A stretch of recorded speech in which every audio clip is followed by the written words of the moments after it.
welcome back to Quest Junkies. It is Monday night, my dudes, and that can only mean one thing. It is time, finally, to return to the Rhódania Chronicles. Say hi, guys.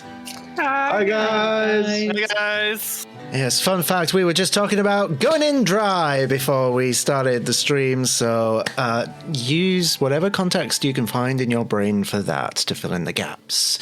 So, yes, it's been a hot minute. We took a week off last week because, you know, I need some downtime to rest up so that I can do the million projects that we always have. Announcing every day because I have a problem, but it's fine because I'm rested now. We can do this shit. So, my dear friends, if you'd be so kind, please introduce yourself and tell us who you will be playing. Starting off to my side with a very fancy new PNG tuber, Artie. Hello, I'm Artie the Halfling. I'll be playing Mr. Timey today, who is the Clockwork Soul Order Cleric. Indeed, thank you so much. And to the side of Mr. Timey, we have Aylin. Hi, I'm Aylin. I'll be playing Aegis, the biblically accurate grave cleric fighter. Indeed. Thank you so much. Moving down the overlay, we have fresh from Molten Men Tell No Tales. It's a Pattoons. Hello, everybody. My name's Patrick, aka Pat Tunes. Sometimes I draw art, but this Monday afternoon, I'm playing Economy Gizzy, Earth Genasi, Rune Knight Fighter. There's the boy. Thank you so much. And last but certainly not least, by any measure, straight from the depths of Night City as of about 12 hours ago, 24 hours ago, less than 24 hours ago, Bridget! Hi guys, I'm Bridget. I'll be playing Frike, the Way of the Long Death monk Locke, now with brand new map. New map who dis. No more post-it note over this part of Demethrin. Which is the biggest difference I wanted to point out.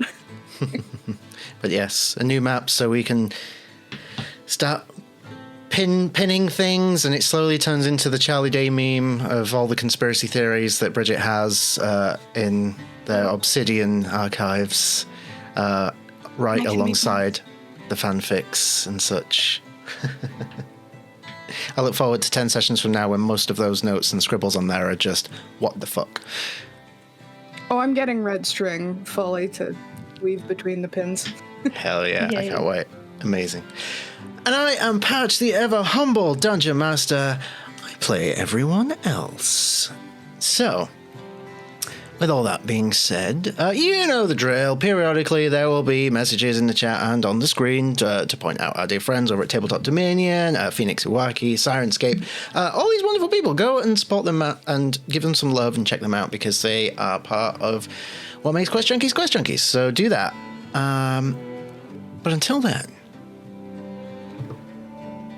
let's do a bit of a recap. Because last we left off, the Wyld Ones, hot off the heels of the Great Reconvergence happening and 3 of the 5 members being sundered from this realm elsewhere into the multiverse. While the group was broken, they began to rebuild, recuperate, and strategize for whatever it is that comes next. And in those preparations, the following weeks, they made some new friends, some new allies.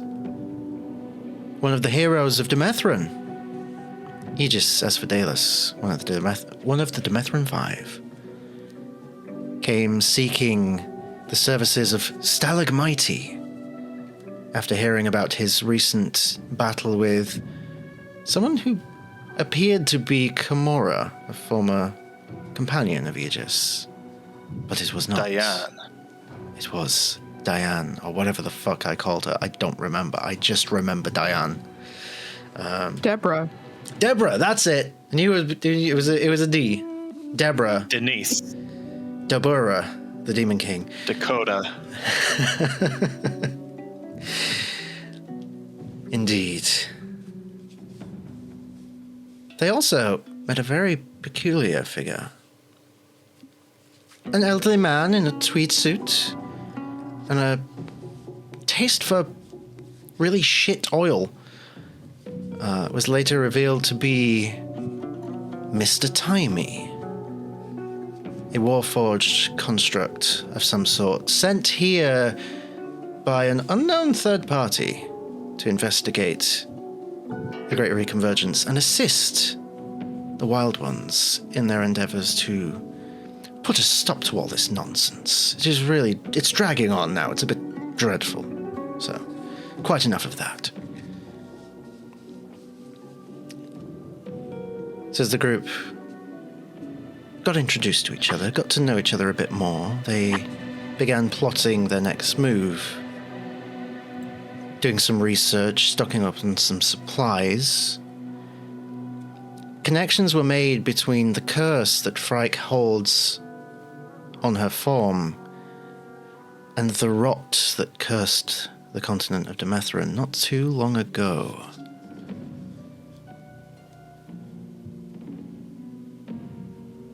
They decided perhaps this was the best lead that they have. Investigating the rot, Demethren, whatever remains, if anything.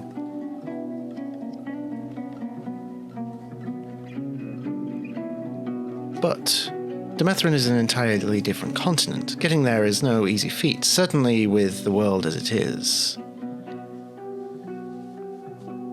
Some ideas were formed. The branches of Palor, these ancient divine teleportation-based gateways, out of use for generations, but ironically, the one in Zundanag recently tampered with by a former Wyld One, one Westerly Strider. Perhaps the threads of destiny pulling in your direction for a change. Offering you a chance to, best case scenario, shorten the journey. Worst case scenario, well, we'll get to that. Some other research was also done about some ancient weapons of great power, held by heroes of a long-forgotten age, the Swords of Insight. One in particular catching Connell's eye, wielded by the great Thrasham foe, not the Thrasham foe that they know, but the hero that he is named for, as he was from Zundanag. And perhaps that weapon could still be within the city. Or if not, some record of its whereabouts could remain. Well, they've had quite a day. Or is it night? A little difficult to tell when you're in the Shadowfell and there is a perpetual moon hanging overhead and there is no sun and no daylight. No birdsong. No waves from the crashing oceans. Just the dark, the unease, and the things that like to lurk in the dark. So it was time for a long rest, so the group found their way to an inn with a questionable innkeeper and laid to rest for the night. We rejoin the Wyld Ones.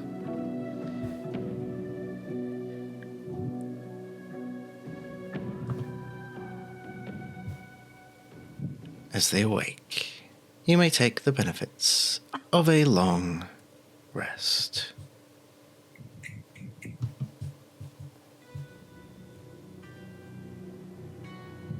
One by one, you all wake up and you, perhaps just on a whim, rush over to the window, hoping for a sight of a rising sun, something, anything to show that maybe this was all just a crazy dream. Maybe the world isn't as fucked as it appeared to be.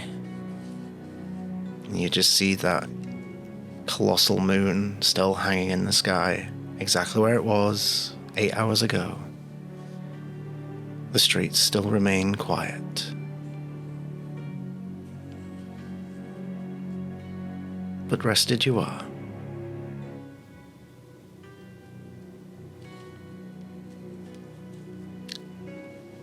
One by one, I think you reconvene in the main area of the tavern. Who would like to kick us off with how they're doing?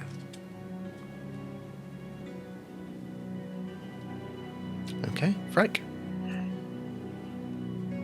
I think on waking, this might have become a habit. Actually, checking her wound to see if the darkness in her veins has spread any further, to kind of track its progress since knowing what they know now. Give me a perception check or give me medicine. Whichever one you choose will yield different results. Okay, they're both somewhat decent.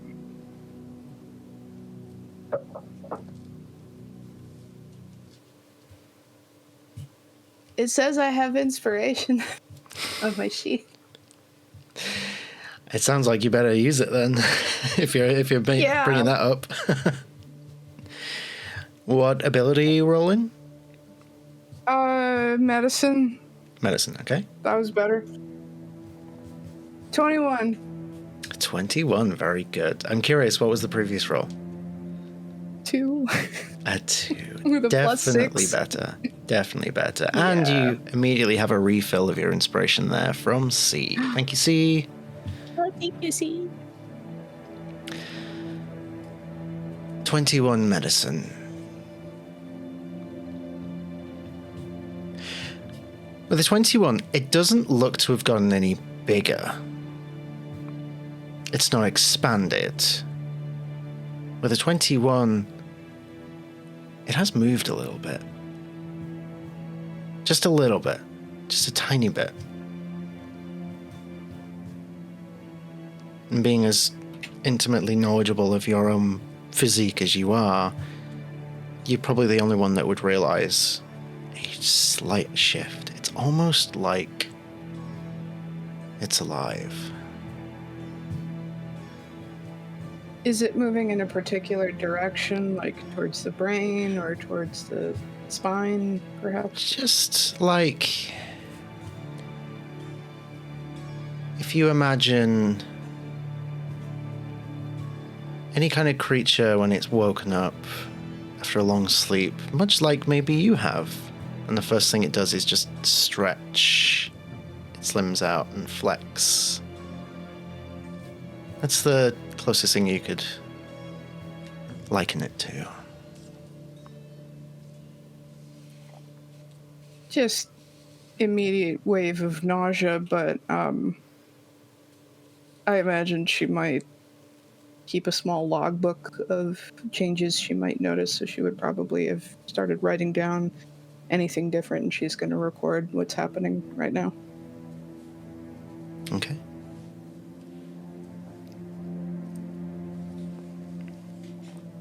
And she would head downstairs to find the others, perhaps seeking some magic bean juice. You'll be happy to know that the innkeeper that welcomed you is off shift. There is a much more pleasant, elderly man at the counter who doesn't seem to talk much, but always smiling, happy eyes. Just seems to be there to try and lift people's spirits as he just, looks at you and just smiles and nods, and then fresh pot of coffee. Thank you. Just goes off to nurse her coffee. Who next? Connell is just looking out the window from his bed, looking out across Zunanarg, trying to see if he can, using his mind map of the city, determine where this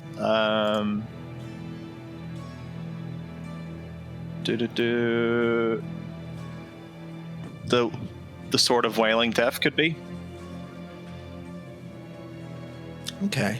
Or where Thrasham's family home would have been.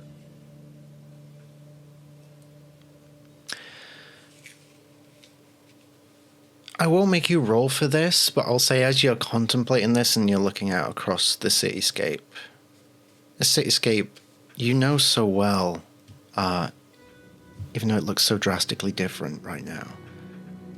I'm growing up here. It's alien and yet familiar. It's old and yet new. It's uncomfortable and yet comfortable. As, holy shit, we get raided twice in about 10 seconds.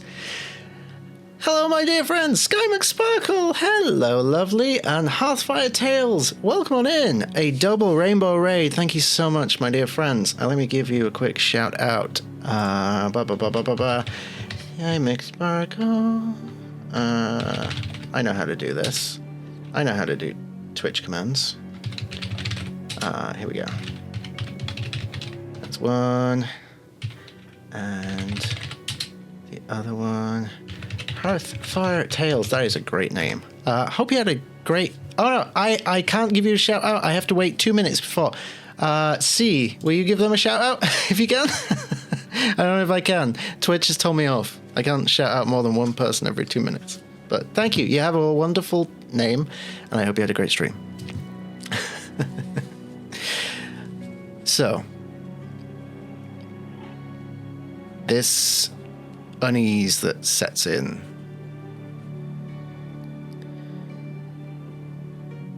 I think it dawns on you that if anyone or anything would have any knowledge of this weapon and its history, its potential whereabouts, surely it would be the person who carries the name of its wielder to this day. And you did hear yesterday that he was due to return to the city any time now. So it would make sense to seek him out. That would be the logical first point of call. And going from that logic, where would his, I don't know, his like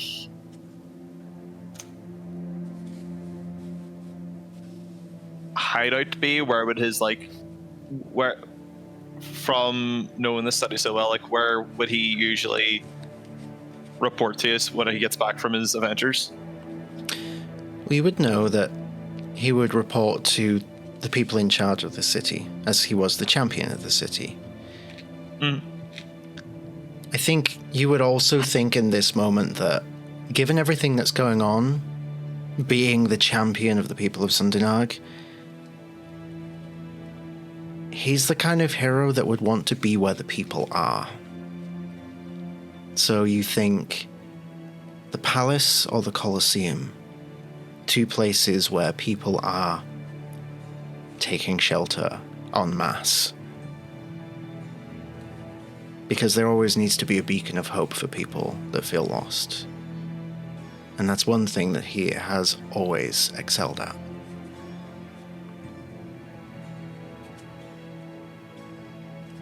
Connor will kind of look towards like the palace or the Colosseum, whichever's in eye line of the window, and just kind of like make a mental note as he puts on his gear. Who am I sharing the room with? That's for you guys to decide. Or wait, was it Frike and Aegis and Connell and Mr. Timing? Think so. Because Connell was very intrigued by Mr. Timing. This is true. So as Connell's like get it, like put it on like his like belt and stuff, he's gonna like notice Mr. Timey hasn't had the need to go to the bathroom all night. Mr. Timey. So he's not in his disguise, and the eyes were dormant and all of a sudden spark back to life. and looks towards Connell. Yes, Mr. McGinnisy. Oh, sorry. I didn't mean to disturb you in your sleep. I wouldn't quite call it a sleep, but thank you for not disturbing me. I just gotta ask, like, I don't think I've seen you use the bathroom once since we've gotten here. I'm just curious. Can you poop? I do not require to eat or drink, so therefore I do also have no need of your humanly genacily functions. Because if you're asking me, I could shit a brick, but that's just genasies in general. I can't tell if you're being serious, Mr. McGinnisy. You don't want to go in the bathroom after me, that's for sure. Well, I also can't smell, so I think I'll be quite all right. I think we're going to get along just fine. And he kind of bong bong and walks out the room.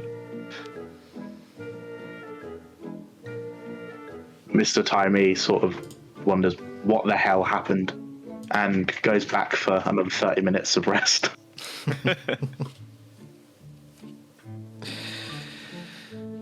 I definitely didn't just make a note there. Okay. Connell can provide building supplies by pooping. Oh, if only it was that positive. Anything else, Connell? No, Connell's gonna step down the stairs, get himself some light breakfast from the inn, and just sit down with Frank. All right. So, I was right. He doesn't poop at all.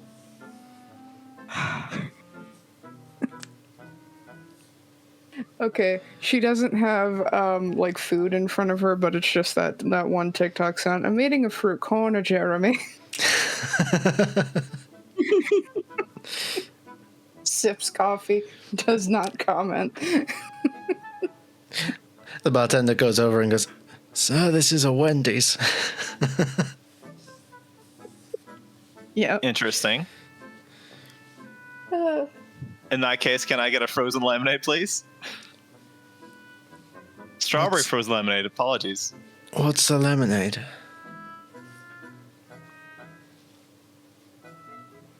Okay.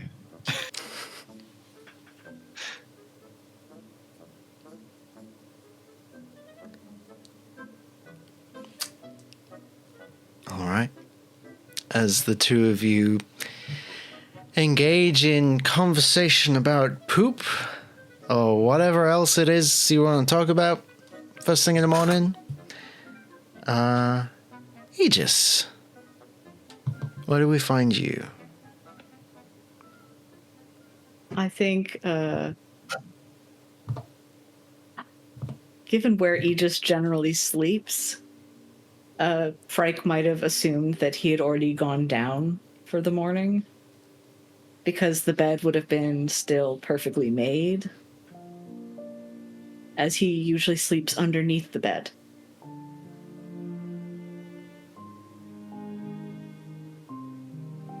So he just kind of crawls out once, he gets the vibrations of somebody leaving the room. Generally just puts himself together, braiding his excessively long hair. And then heads down. I don't think he really, bothers to look out the window so much, because if the light levels haven't changed, it wouldn't be anything for him to look at. Indeed. You gather yourself and you head down, seeing Connell and Frike enjoying some breakfast. Around about 30-ish minutes go by. Where do we find Mr. Timey? Mr. Timey exits his sentry rest, whatever you want to call it. Looks around the room, assuming it's empty. Yes. He's going to go over to the bed, give it a little poke as he's been stood up for the entirety of the night. Just curiously analysing the implement with which normal mortals would sleep. Sort of picks up a fibre, puts it to his face and just looks at it, nods, puts it back down. For a few moments, he wonders what it's like to dream, almost, as he reaches towards the door and starts slowly to make his way downstairs. Does he take on his disguise, or does he stay as he is?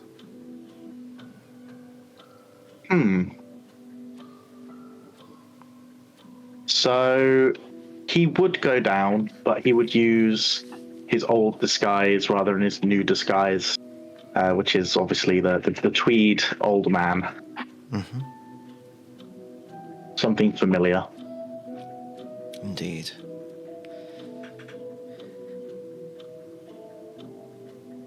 And as you go down the stairs, you see your companions all sat round a table towards the back end of the room. There's not many people in here at this time, but you see your friends. And you head over to join them.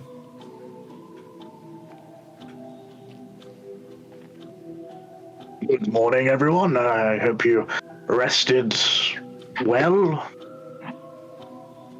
Indeed, thank you. Good morning, too. Good morning, Mr. Timey. Good morning, Aegis.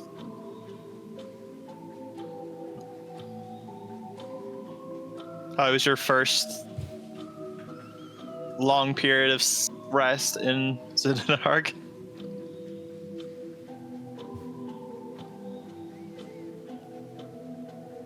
I'm saying, yes, it's much like anywhere else. It's a nice room, though. The bed looked comfortable. Yeah, I guess I'm still getting used to sleeping in like a soft bed again after sleeping in a cave for quite a while.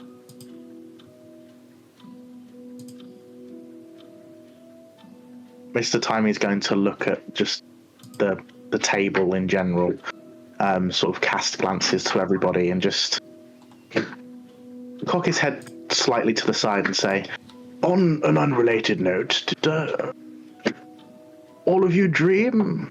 Have dreams?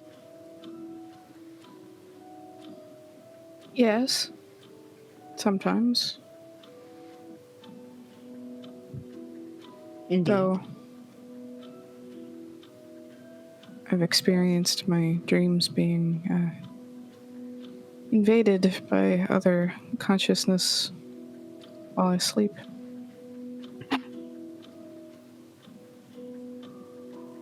Mr. Timey's eyes go wide, and that doesn't sound very private. I thought dreams were a private affair, you know, your own little pictures in your head. They should be, but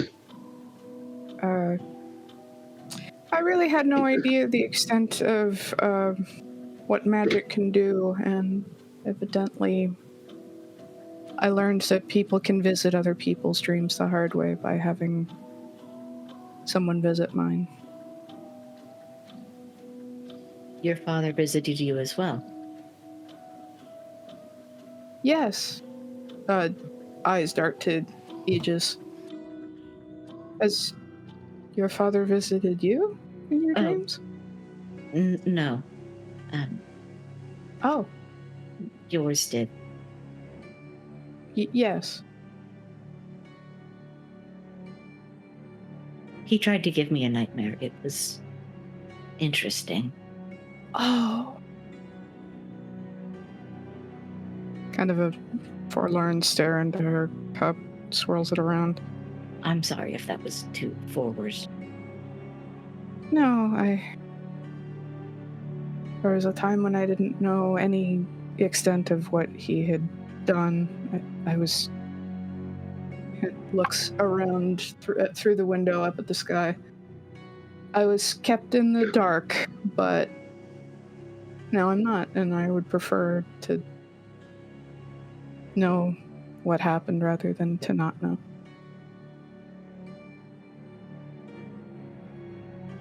I was not the only one. All of the Demetran 5 experienced these.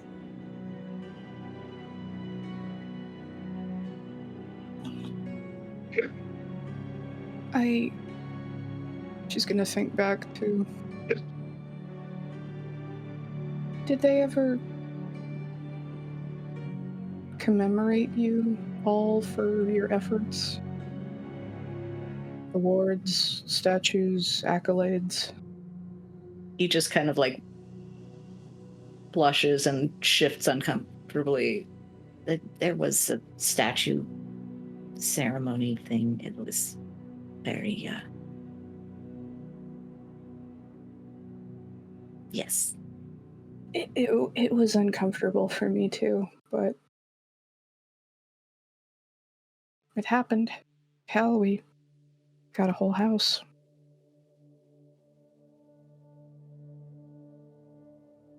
I can't look at the statues now. I think it gets easier to be reminded of your friends.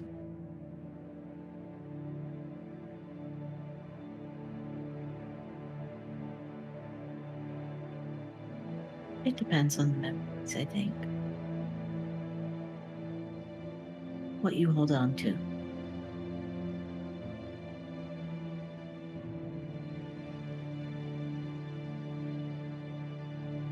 Those good memories can't be corrupted.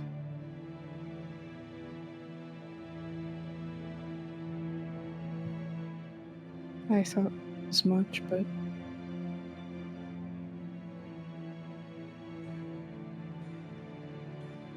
I suppose that's why we endure the way we do.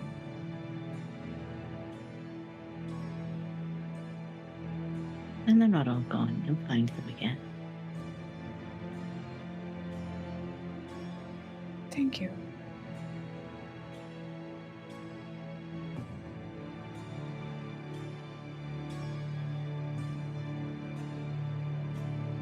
She'll finish her cup of coffee. I might suggest sustenance, but my stomach is in knots. I don't think I could eat much, but do you see what they're serving?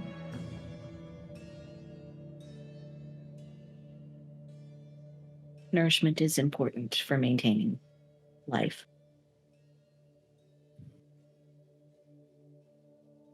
You just will go to the bar and attempt to pick up breakfast for the group.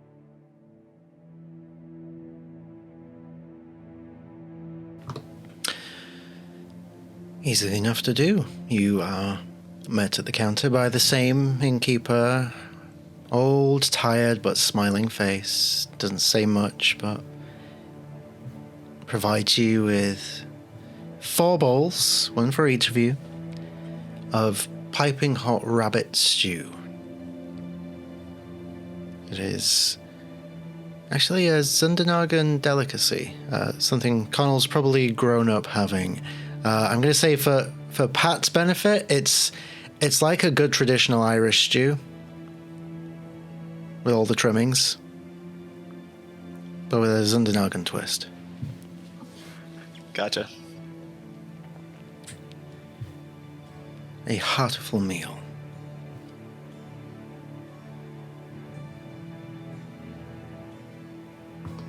You just will carry it over to the table.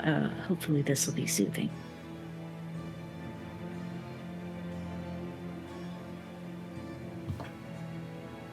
Thank you.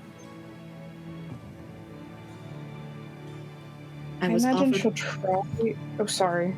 Oh, I was offered one for you, Mr. Timey. I don't know if. Oh, well, I'll happily accept it, and perhaps when the small one comes along, he can have it in my stead.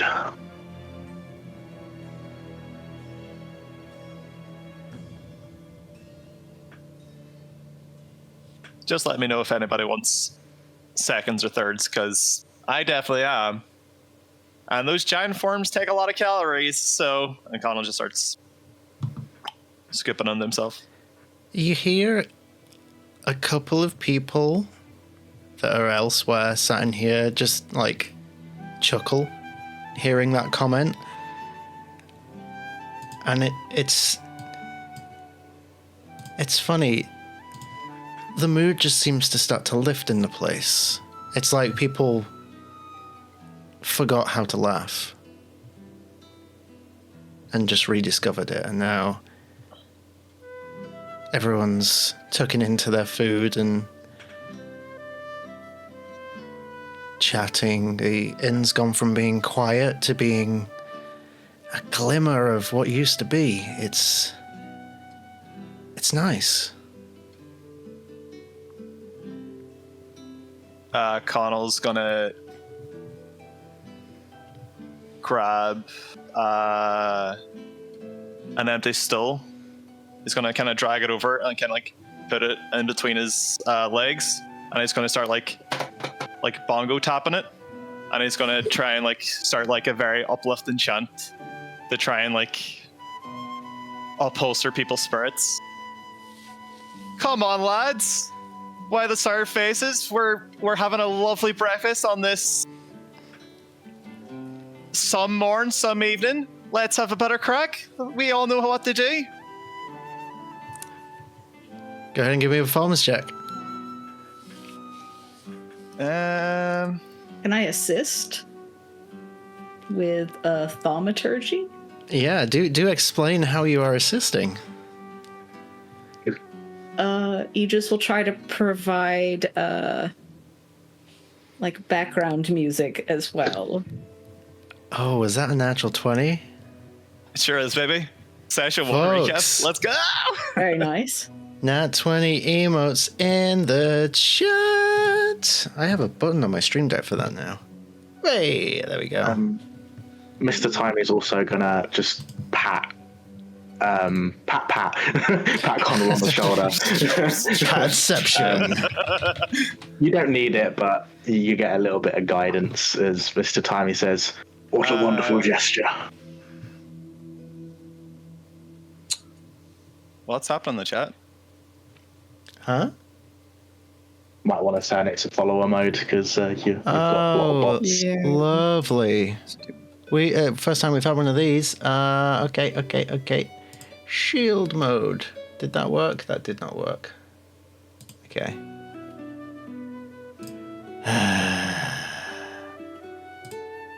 Let's do that. I'll do it. Emote only. I got it. Just give me a minute. First time for a bot raid. Hey, it had to happen sometime. Ooh. That's fine. We can continue. Identical goblins. So that's a natural 20.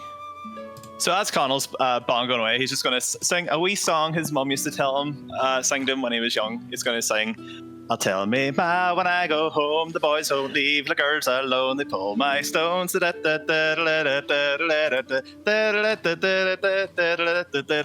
and so forth." And then hopefully just to like inspire the crowd, and he kind of like, as he's like building up everybody's mood, he's gonna like just get up on the table and he's gonna like reach for Frank's hand and be like, "Come on, let's get up and let's bust a move."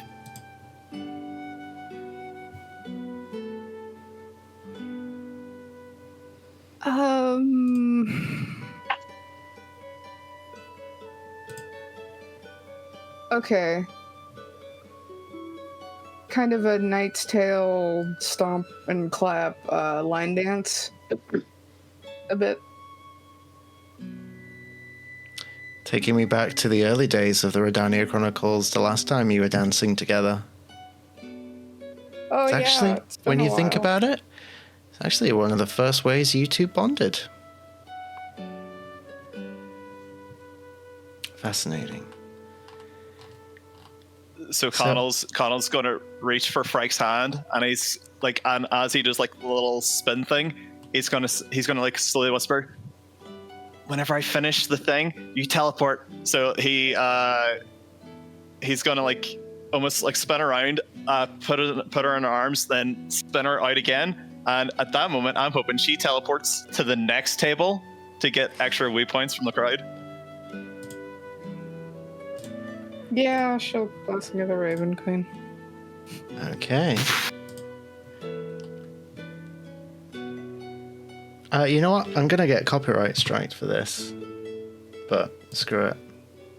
We need the right music for it. So, some bards bust out some musical instruments, and like the good days of old, Aegis, Mr. Timey, for the first time, you see the true power of the Wyld Ones being able to win the hearts and minds of those whose hope has dwindled, as the room quickly elevates into celebration, joy, song, dance. Joy. In this dark, desolate place. To quote Gandalf, hope is kindled.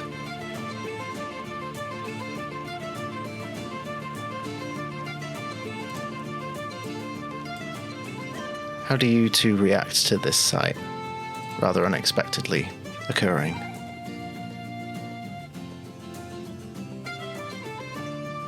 Would Mr. Timey have ever heard music before? Ooh. That is a fascinating question.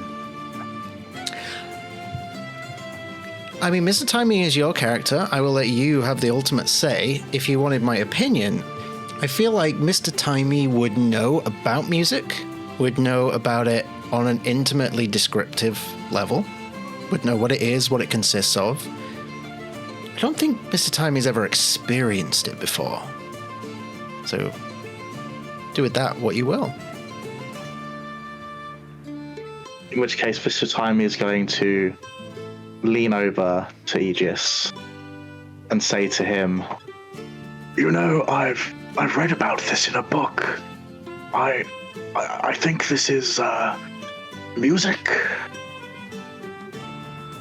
It is indeed quite lovely, isn't it? Oh, it's delightful. Have you much experience with music yourself? Not this kind.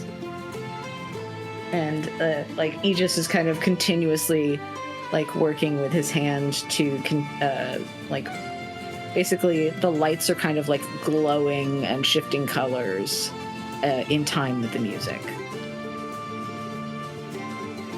I can then almost imagine like after like we stop kind of like dancing and jigging, Connell's gonna kind of go over the Wyld Ones like heroic journeys just to like kind of be like, and these are the kind of like villains and foes we fought. There's this one time there's a giant fish monster that came up out of the water. The small cat had them by the toes. The bigger cat got swallowed. That's a weird reverse tale of events, and I fucked it up from the inside out. Ha! Yay! Uncle!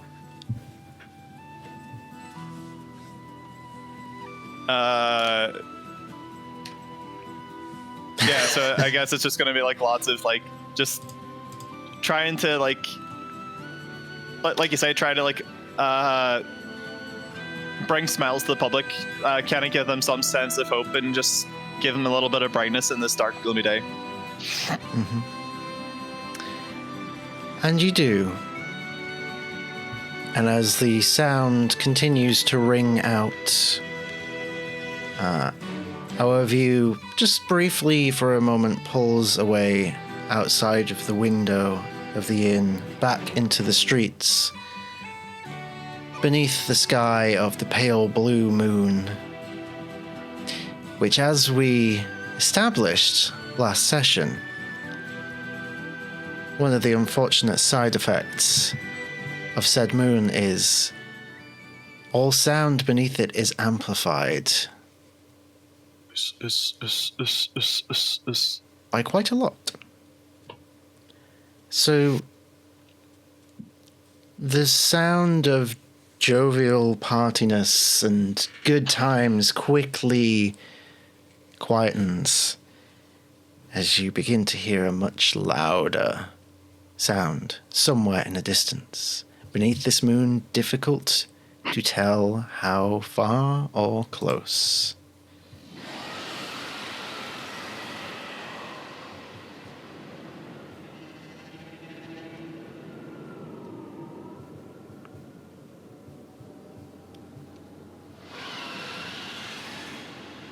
Everyone freezes in a tense moment of fear.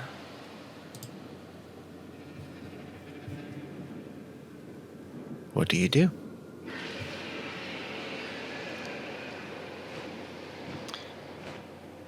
Connell hops off the table, kind of crouches towards the window and kind of just peers out to see what I can see.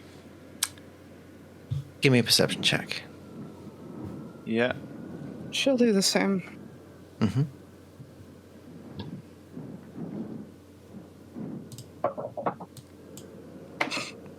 Okay. That 18. is a dirty 20. 18 and a dirty 20. Very good. 8. Not 18. Oh, 8. Oh, you shouldn't have said I got anything. another 2. Okay. Frike, as you look out, you struggle to concentrate. These recent new memories that you've reacquired, some of them have been difficult to understand, but this sound, this noise, you've heard this before. And you're too distracted trying to figure out where from. But you know this sound. So with an 8, you don't see anything as you look out. Connell, with a dirty 20, you hang your head out of the window, looking down both ways to the streets. You look up to the rooftops, look up to the sky. And with a dirty 20, you don't see anything.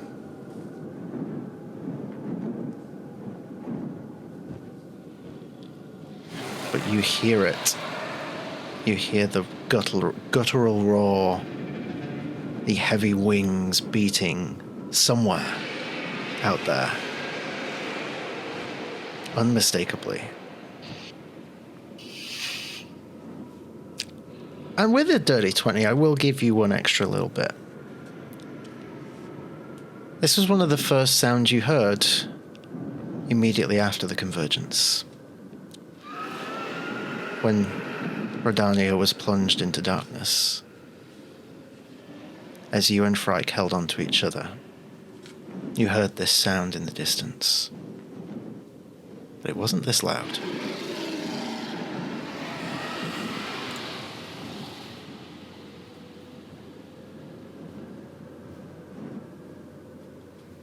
Connell's going to turn his head towards Timmy, Aegis, and Frike. He's going to quickly...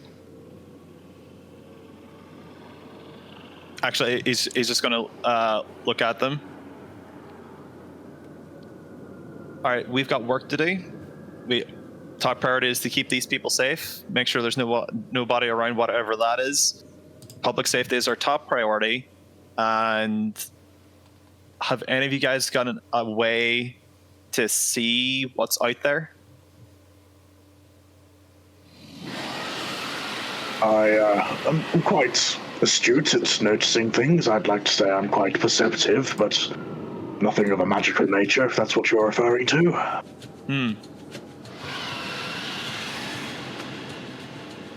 Since looking through the window wasn't practical, is there a entrance or exit nearby? There is the front entrance that goes into the streets. If you wish to go to the rooftops, I'm sure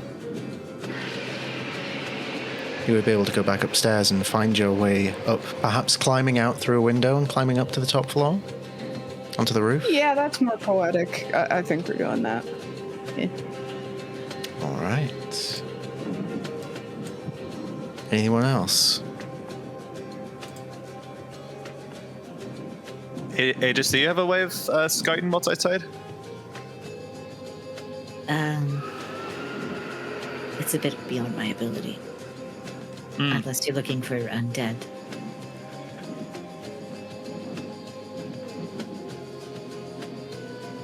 I mean, it could be dead or alive out there, so it wouldn't hurt. But don't you folk have to be in a certain range?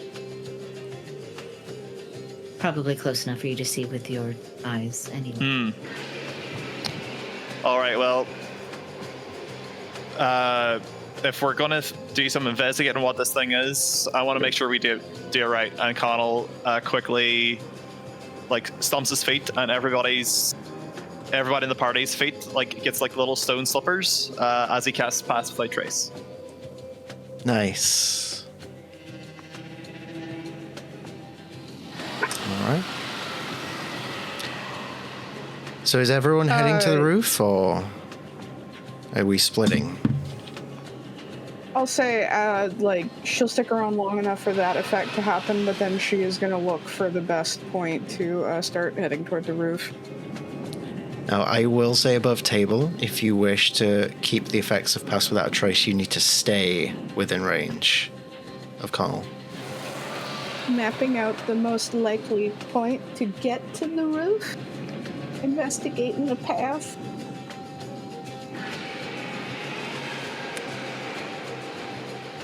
Looking for efficiency plus stealth.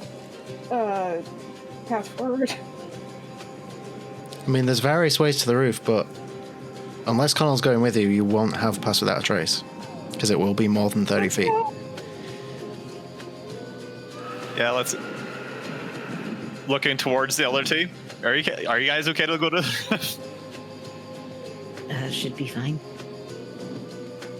Mr. Timely looks down, notices that he's in his disguise, gets rid of the disguise, and just gestures at his entire being and says, I'm not sure if you quite realize, Mr. McGinnisy, but I am not optimal for climbing or traversing difficult terrain. You hear from the back of a room, one of the patrons is like, "Oh my gosh, it's a robot! It's one of them automatons, it is!" Oh no, I'm not one of those. You've just drank too much of your morning beverage, sir. But I only had water. What are you putting in the water? Shut the fuck up, Harold! Can you not hear that shit going on outside? I'm just very stressed right now. I'm sorry, Betty. They quiet him back down.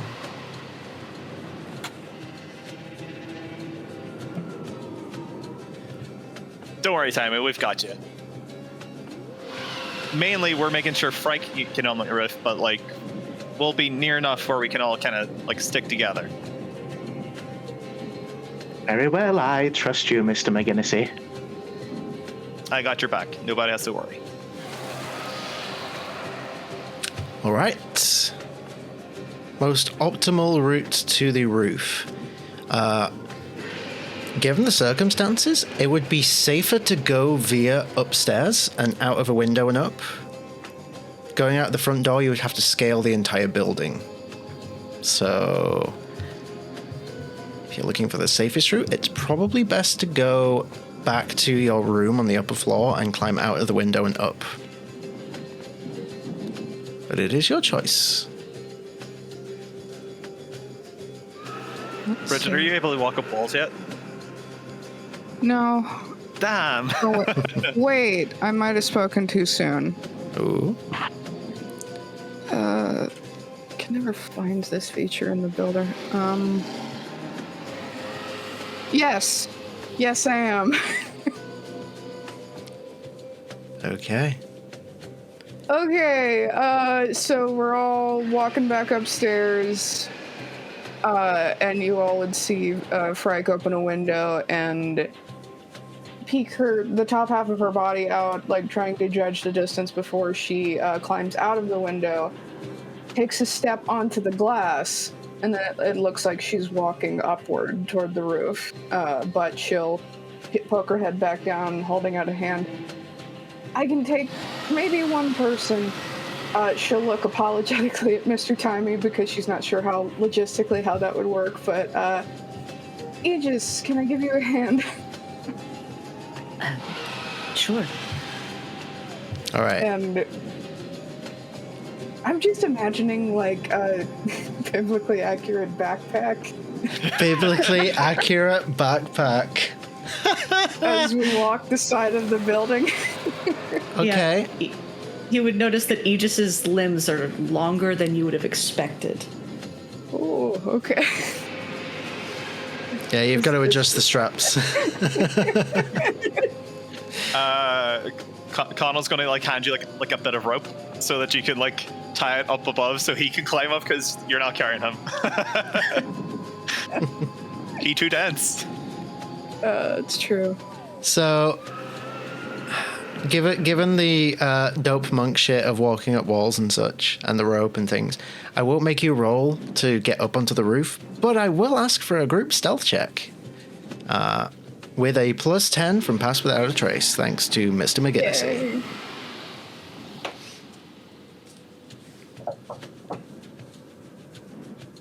Come on. Well, it's an 18. 14. 18. 14. 15 actually. 15. 27 plus 4. A 31. Yeah. Aegis has successfully stealthed their way back to the Demetherin 5 mini-campaign.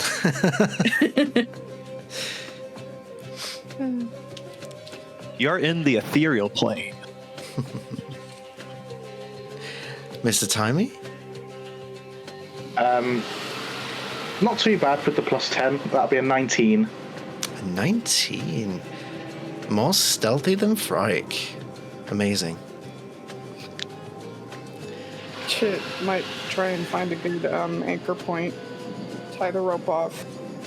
Throw it down for either of the thickest boys to catch. You manage through various means to get yourselves up onto the roof, feeling confident about your stealth as a group. You find your way onto the roof of the building. What are you doing? As soon as everyone's on their feet again on the roof, she'll pull out her battle axe. Gotta stay ready. And, you know what? Why not? Armor of Agathis. There we go. She's a one-trick magic pony. Hey, what does Frike's Armor of Agathis look like? Good question. So the description says spectral frost. I'm imagining it glows a bit like the color of the standard dice in Baldur's Gate 3, so it's a glowing frost that also looks kind of purple for a moment, and it looks like she's encompassed by it, a little bit Matrix-y style, and then it just slowly dissipates. Okay. Battle axe at the ready, Armor of Agathis. Anyone else doing anything in this moment? Connell's just gonna like crouch down low. He's gonna like look at Frike, kind of go. but he's just kind of like peering ahead, hand on the hammer, ready to swing if it needs to. Okay. Aegis, Mr. Timey? Mr. Timey's going to clasp his hands together and sort of almost start forming an invisible ball in his hands, which he then expands and casts Aid as clockwork sort of intonations can be heard through the party's ears. And I'm going to do that at 5th level, so everyone gets 20. Ooh. 20 temporary hit points. Hot diggity damn. They're not temporary, they're real hit points. They're real hit maximum points. hit points. Oh, it's an increase to your max hit points. Okay. Yes. Holy crap! It is Christmas. Okay. Let me skip Christmas. Oh, that's the Christmas one shot. Yes. Mr. Timey's workshop. Yep. Aegis? Aegis is going to summon his echo, and is also going to be crouching, staying stealthy. All right. You each prepare for whatever it is that's coming. Give me a perception check, if you'd be so kind.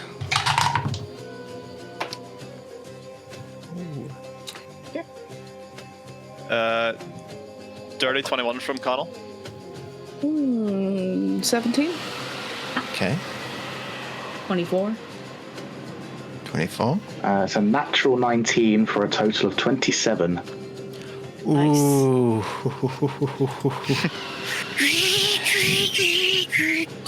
Zoom in hands.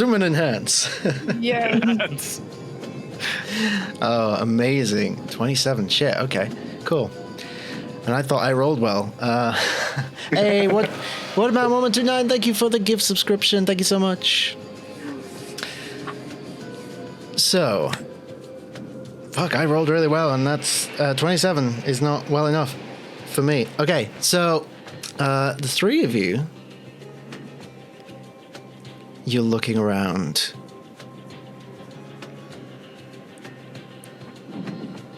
And it's difficult to see, like, there's clouds that seem to shift and manifest into different shapes in this place. It's difficult to determine if it is the clouds or if something's lurking in the clouds, but you keep seeing movement in the clouds and you think, is that something or is it just the clouds? It's difficult to pick out. Mr. Timey with a 27. You feel like most of the movement you see in the sky is indeed the cloudscape, but something sticks out. There is a coiling mass in the distance that seems to, like, you can compute the patterns of randomness. What mortal beings determine as complete randomness is not randomness, it's just very, very long and complicated mathematics, which for a construct like yourself is just, you know, standard mathematics, let's be honest. So you see through the patterns of randomness. With a 27, you're pretty sure that there is some sort of large, very large creature in the sky. Quite far away, but it seems to be heading in your direction. Like, at this point, 27, fuck. It's probably about 3.5 miles away, but it is closing in on the city, heading in your direction. And with a 27,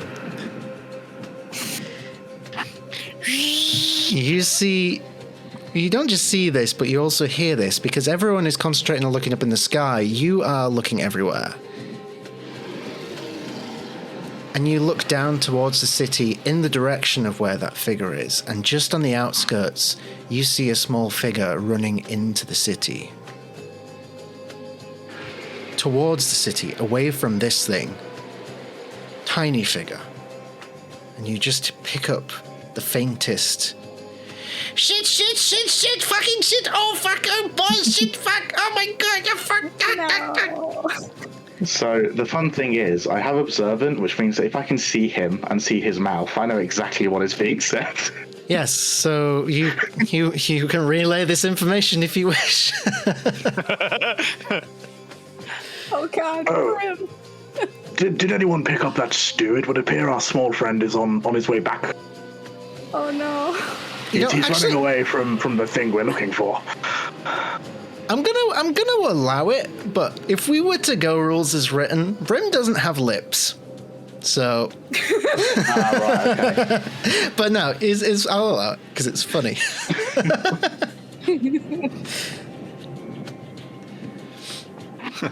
I'm just going to point out, in a way that, like, Brim is on his way back, for sure. Yes. And he's being chased by something. I'm just going to say, Can you guys not see it? It's fucking huge. It's massive. It's over there. and I point in the direction of the clouds. Mr. Timmy, we're going to have to reprogram your language because that is not acceptable.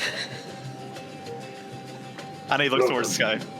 I've been in Zundanark for about 2 weeks. I'm picking up the lingo, okay? Either way, I think we should perhaps get down off the roof and try and get towards the gate. Oh god. Sounds like a plan.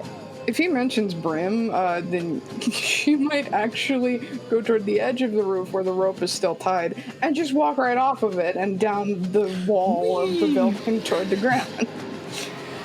She hears Brim is in trouble. She's freaking out. Okay. She's always telling me not to go off low. God. And like Connell, like, all right, guys, get on, I guess. As Connell's gonna prepare to like lapel down the rope and like chase after Fresh. Okay. Aegis was going to summon his wings and just jump off the roof and fly. Mr. Timey's going to look very dejected towards all this happening and just sort of cry out as they go down the rope and say, hello? A little help? Hello? Remember the climbing technique I showed you to get up? Just do that in reverse to get down. If you don't, I can catch you. I'm immediately going to roll an intelligence check because Connell Yes. said reverse what I did to get up. And with a 4, Mr. Timey is going to attempt to go down the rope head first. Yes. Oh boy. I mean, that sounds like a voluntary fail on a dexterity saving throw. So, Connell, we're going to see. Make me a dexterity saving throw. As this, what I guess is a bullet rapidly reaching terminal velocity is about to hit you. How big is this building?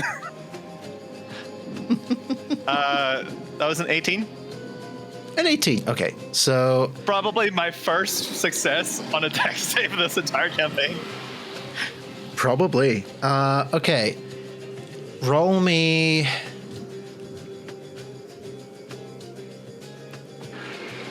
All right, I'm going to call this roll me 4d4 and tell me the result.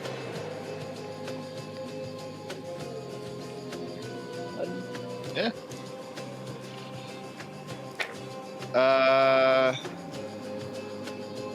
3, 3, 4.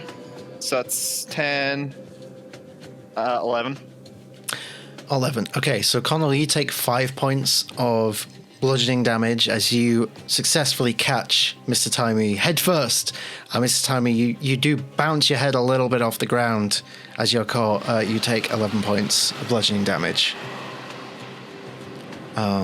At this moment, I will also like to propose a question. Aegis, for the uninitiated at the table, what do your wings look like?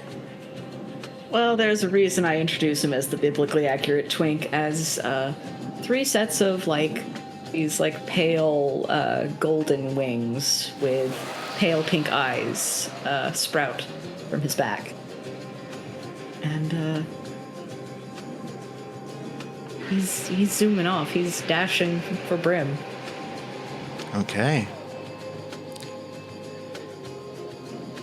So while Connell and Mr. Timey compose himself after that, we have Frike and Aegis zooming off through the streets of Zundanark, heading towards the far side of the city, where a certain small boy is running and running for his life. We're going to go ahead and take a break. She would be running. Sorry. Oh, that's all good. Naruto running, I hope. Yeah.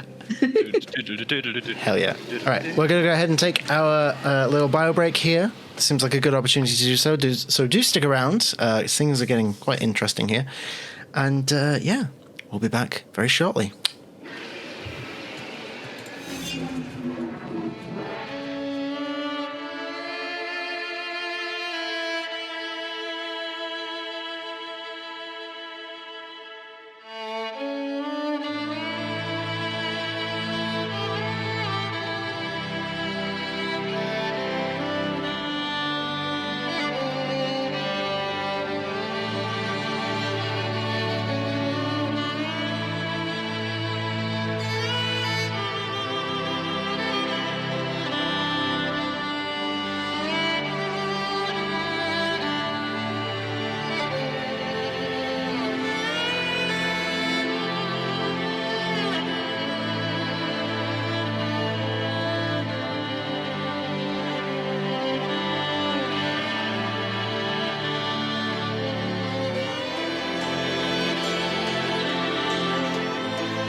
Welcome back, dear friends, to the Rhódania Chronicles right here on Quest Junkies. We rejoin the action as the group are navigating their way through various means through the city of Zundinag as something approaches in the distance. Some colossal being.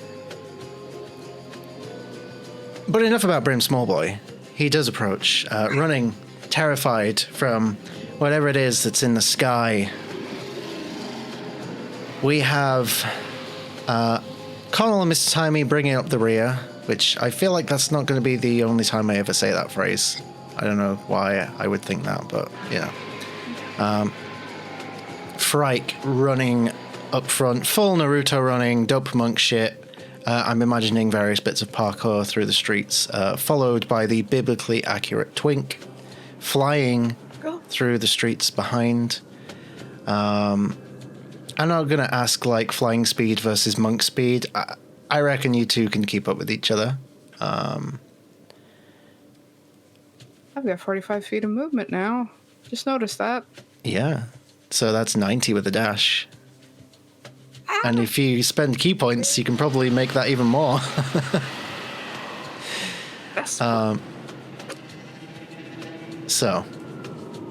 through the streets you go. As you continue through, you see people flocking indoors, barricading, hearing trouble. You see soldiers gathering en masse, preparing for whatever is coming. I'll say, in the spur of the moment, Frike, you don't see this because your attention is focused on Brim. And Aegis, having never met them, you wouldn't know to look. Connell, you very quickly, as you get nearer the palace, you would see soldiers gathering, being coordinated by a familiar large figure with one arm, as Thrasham Foe seems to be rallying the troops.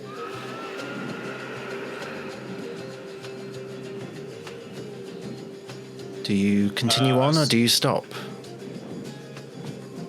As Connell's kind of like approaching, but kind of like he slows down, but like still like a hurried pace. He's just like, Thrasham, great to see you. Have you got a? Fuck, what's the word? Do you have a thing in the situation? Do you have a? Fuck. The word's leaving me. Sorry. It's fine, McGinnisy. This is a stressful time, but we shall prevail. Do you need reinforcements? Do we need reinforcements? What's the situation? Like, I don't know. It sounds quite terrifying. all right. We'll go up to the front lines, ensure everybody's in the safety in the Coliseum and their homes, and back us up should we need it.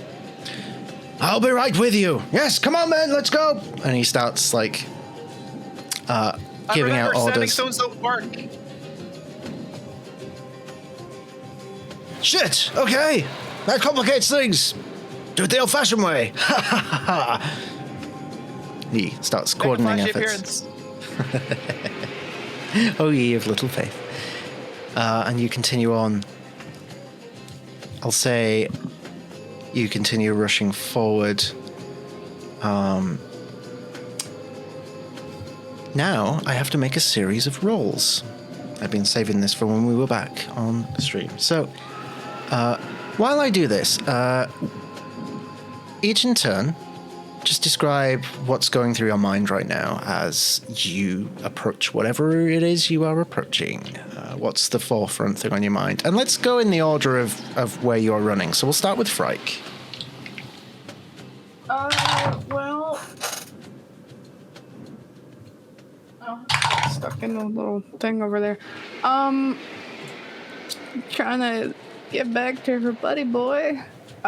She's kind of kicking herself that they might have lost track of him along the way, so worry for him, and then I imagine her head is in several places at once, so probably gauging attack formations should they need to spring into action.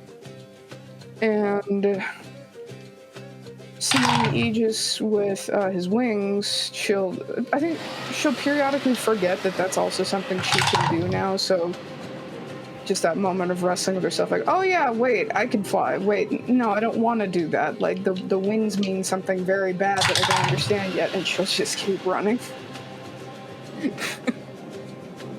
Okay. Aegis. I saw that look. You didn't see the other looks. Oh boy. Aegis is trying to stay calm, but is just flying with everything he's got, because he's like, oh no, we left somebody behind, and there is a threat. I don't know what this threat is, but there is a threat. Does your shadow clone fly as well?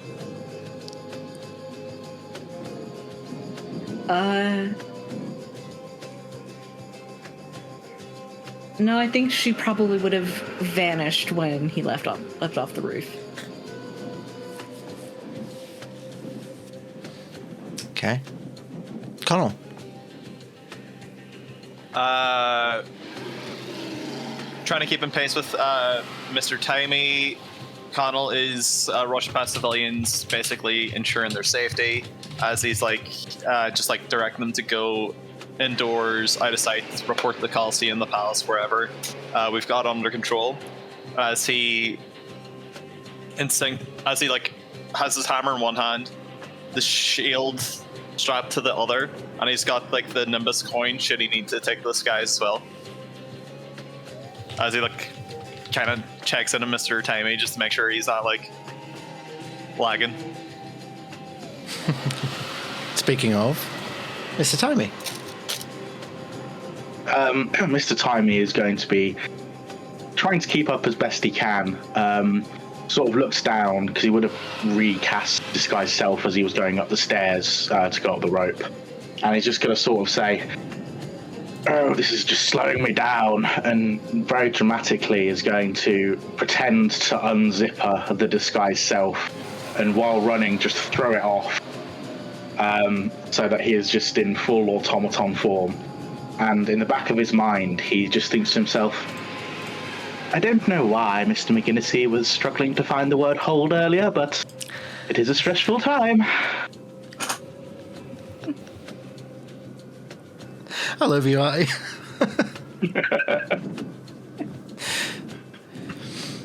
Okay. So one by one, you make your way to the edges of the city. And to quote a well-respected, well-established storyteller in their own right, Bridget, several things happen at once.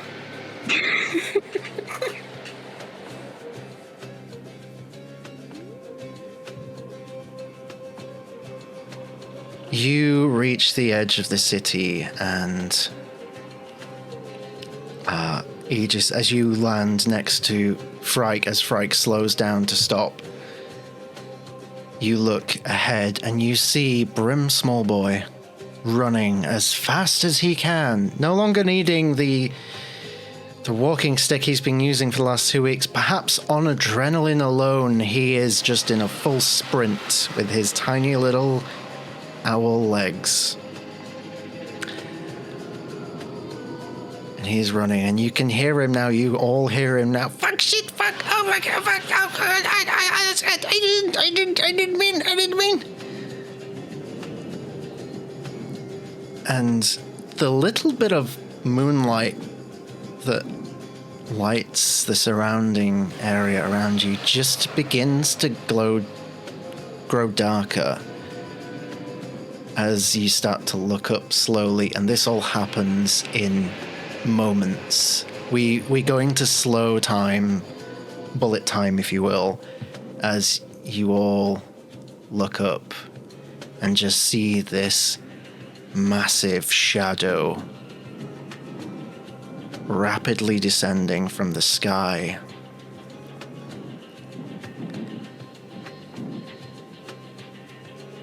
And you see Brim. I made it! I'm happy! And he reaches out a feathered hand.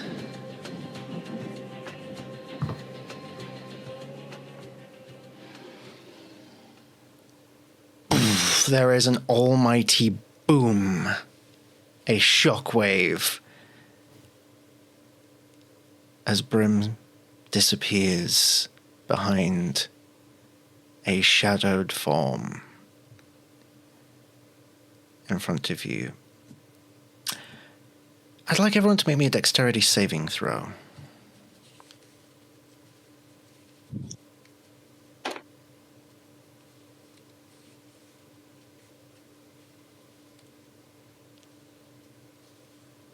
$14. 14, okay.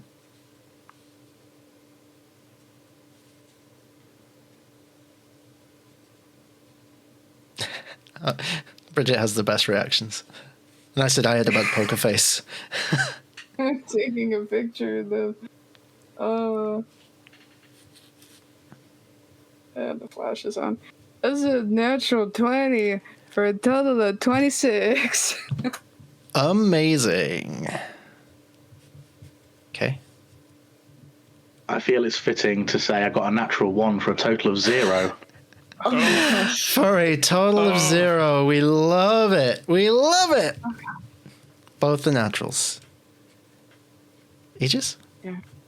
That is a 12. A 12. Okay. Connell, Aegis, and Mr. Timey. The sheer force of this shockwave sends you clattering to the floor. You don't take damage, but you are prone in this moment.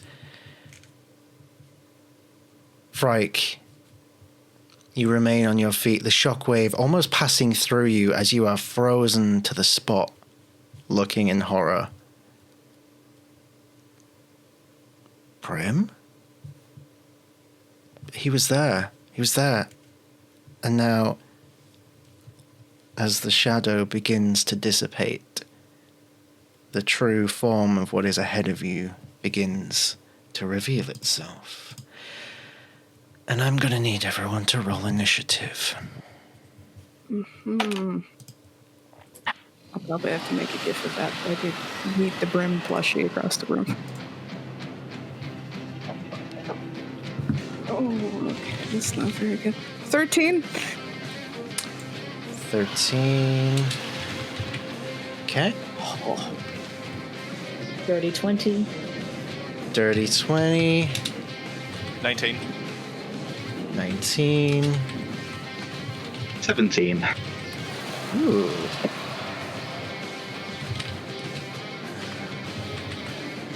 All right. Okay. You'll be happy to know that the creature that is about to reveal itself rolled an 8.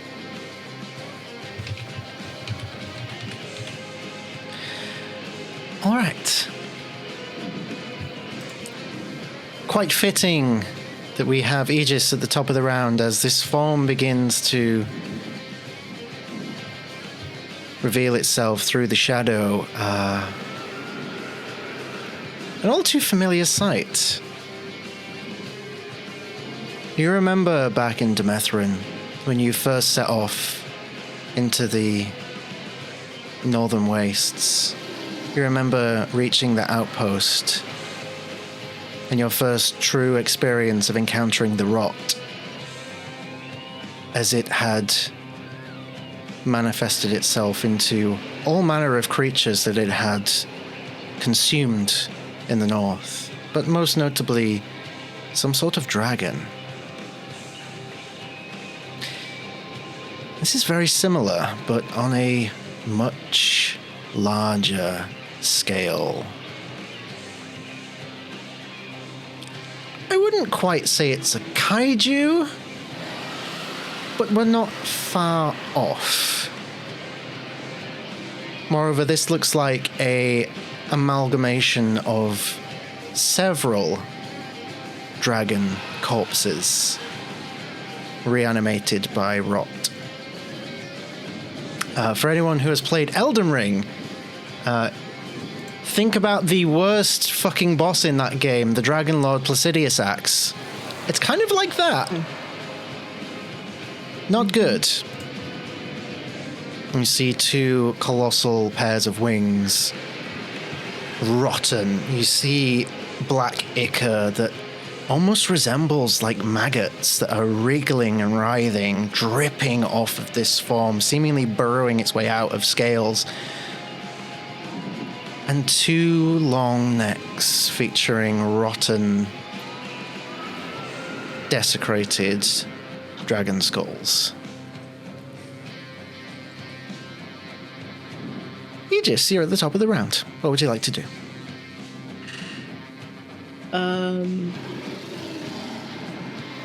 How long has it been for us to get there? I'm gonna say, because you were all going at like top speed, I'm gonna say 10 minutes. Okay. So his wings have dropped. Okay.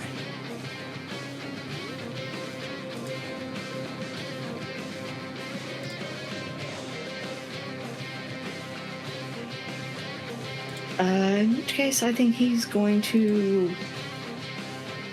step up in front of the group, and this white mist will spread out around them, and forming a 50-foot radius, or 50-foot diameter circle. 15-foot, sorry.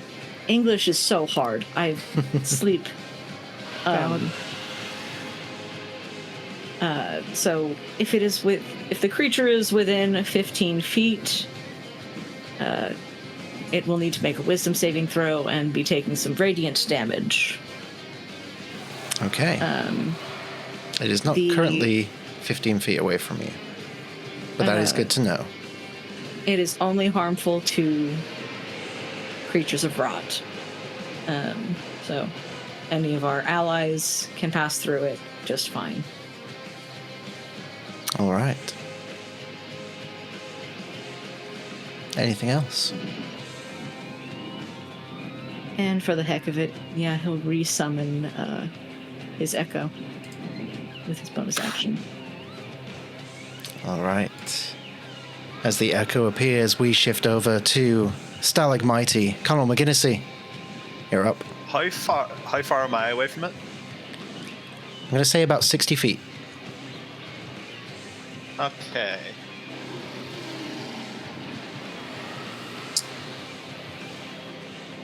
Cannon coming back too from getting like shunted back a little bit by the blast. Connell sees this two-headed bone dragon appear. He's gonna like promptly like gesture to Timmy to kind of, you go this way, I'll go this way, as in like we'll flank and not be directly beside each other. Just as a little passing action, as he like flicks the Nimbus coin on the ground as his action. He's gonna like hop on it, almost as if he's doing like a little mini kickflip onto the cloud, as like it starts to like zoom off in an arc motion towards the dragon as he activates his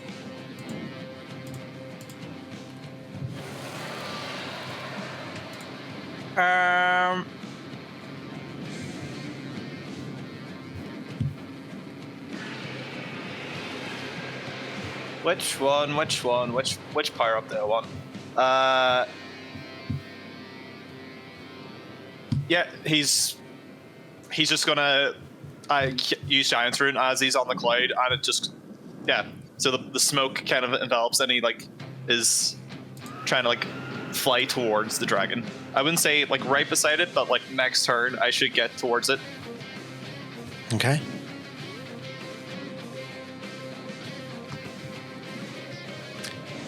Is that everything? Yeah, action, bonus action, move. All right. Moving over to the other flank, Mr. Timey. So, not being very well versed in combat, but kind of getting the main gist of it, he's going to go the opposite side to where Connell's ran. And this thing has a discernible head, or two heads, should I say. It does. Mr. Timey is going to attempt to cast Hypnotic Pattern in between the heads, just to try and distract it, just to try and get its attention in some way. Right. So I need to make a Wisdom save of 16. Wisdom save of 16 coming up. That's a 24. Oh, what? Okay. In which case, Mr.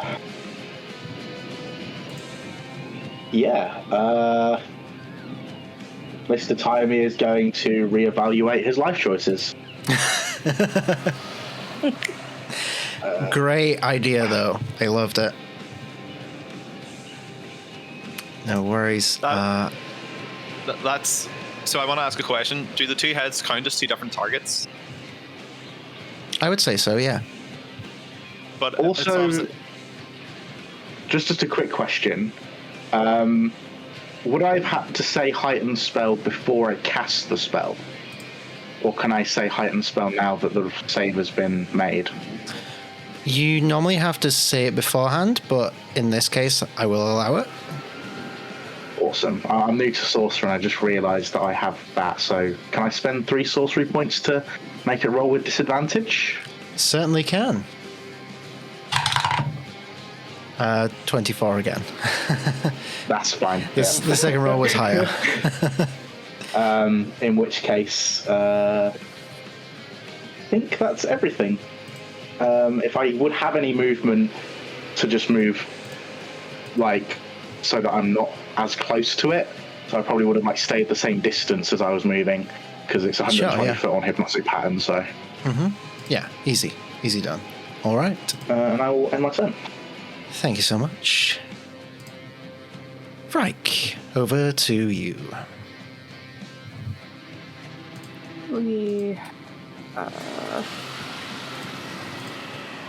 How far am I away from About 60 feet. the creek? Okay.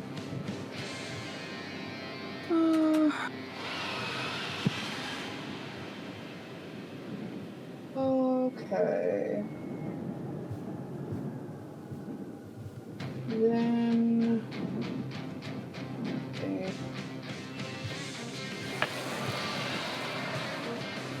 Yeah, why not? Spend a key point to take the dash action for Step of the Wind, so I bonus action dash. And... going to go for... I am gonna go for Battle Axe, but alright. It's a feature I gotta remember here as I roll. Okay, let's see.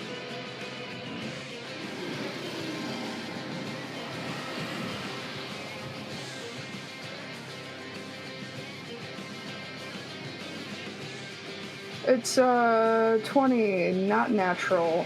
Does it hit?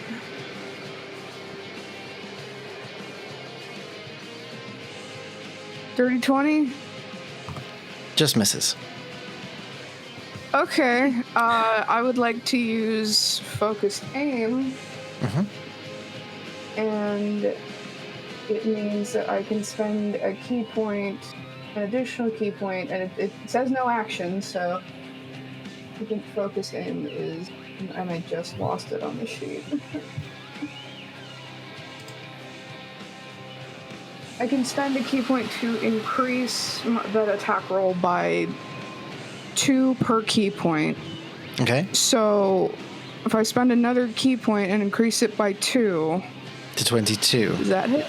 That will hit. Yes. Okay. All right. Cool. Welcome to level 10, guys.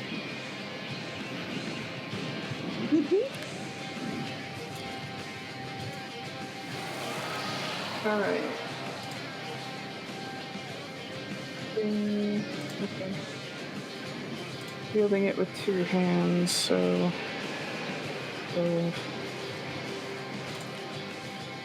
Okay, While not we do bad. this, I'm going to start a poll in the chat because it's fun. Whole 7 slashing damage. How much? 7. 7 points of slashing. Okay.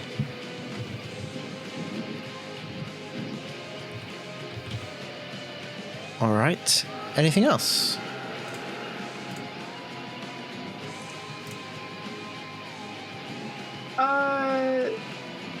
I think that's all of my things that I can do, so that's me. All right. So, you attacked with your great axe, right? I did, and spent the key point to increase the attack Yeah. roll. So, as you cut into this mound of rot, coiling and writhing as your blade cuts through, I need you to make a Constitution saving throw as a burst of these rotten maggot-like things erupts from the laceration towards you. DC 15. Okay. That's an 18. An 18. You manage to just dodge out of the way from an onslaught of rot in response to your attack. All right. Just 1 second.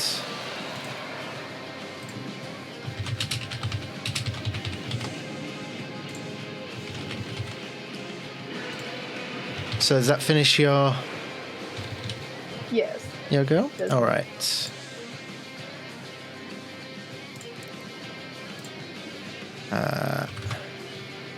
I'm just going to do this because this is fun for the Twitch chat. Apologies to those watching the VOD in the future. There is a poll in the chat. Feel free to have fun with it. Oh, God. Now we come to the creature's turn. Let's have a look here. It's the wrong window. There we go.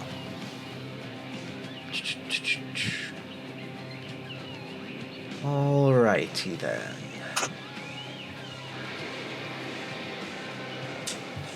In response to being hit, you see from where the wing joins the body, you see a rumbling just in front of it as a dragon arm bursts out of the body and lifts up into the air as red lightning begins to crackle in its claw. It then squeezes its claw into a fist as a lightning bolt appears in its hand of crimson red energy. And it throws it towards...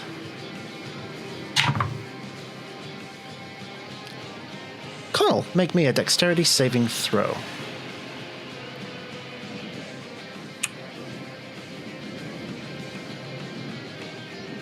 17. 17. Okay. That's a success. So you only take... You take 11 points of lightning damage on a success as you are struck right through the center mass of your torso with this bolt of whatever kind of fucked up Shadowfell energy this is. And it pierces straight through you. It doesn't leave a hole or anything, it just passes through your form, but you feel the shock vibrate through your entire system. at the very last moment, Connell's going to quickly flinch as he's able to gain a short bit of resistance through his gift of the Chromatic Dragon and resist the lightning damage. Okay. Yes, so he takes half of that, so either 5 or 6. That will be 5. That'll be 5. Nice. And as it pulls its hand back, a large tail spurts out from its back, a jagged pointed tail, and is going to lunge forward towards Frike after that attack. So that is going to be 18 to hit.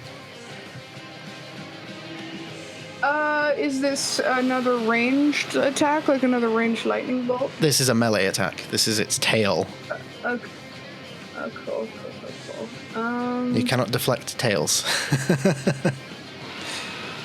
Not making a dex save either, I assume. But Mr. Timey can do silvery barbs if it hits. Yeah, that is true. It's an 18 to hit. It does hit. Silvery barbs. All right. I've always wanted to 16 use to that hit. spell. Yep. A 16 still hits? Wow, okay. Yep. All right. You take... Ooh! 17 points of piercing damage as this jagged point of the tail just jabs into your shoulder and then pulls its way out. I need you to make me a Constitution saving throw.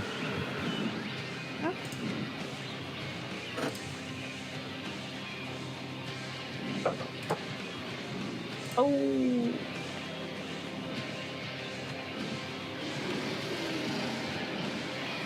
21.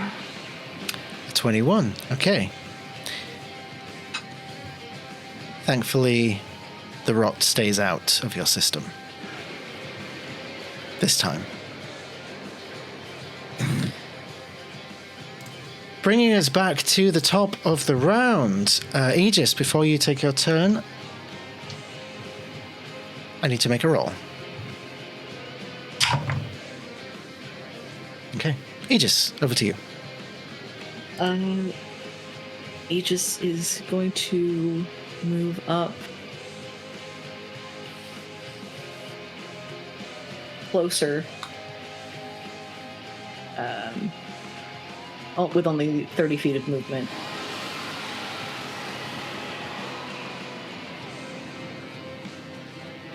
I don't think I can get close enough, but I can throw a guiding bolt. Or, actually, I think I will toll the dead. You know what? Actually, before you make a decision on what you're going to do, Okay. make me a history check, because you find yourself in a unique situation here, having experience battling this kind of creature before. Yeah. That is a 13. 13. On a 13,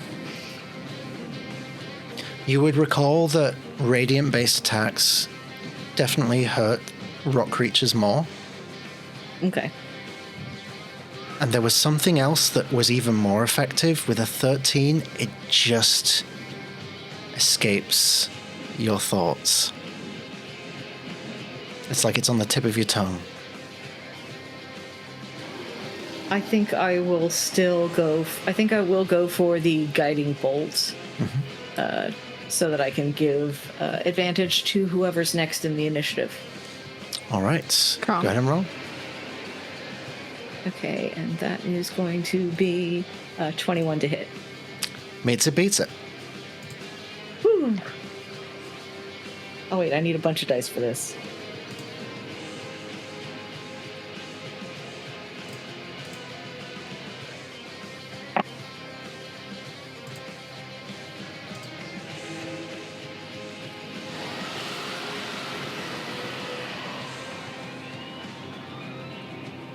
That is going to be 18 radiant damage.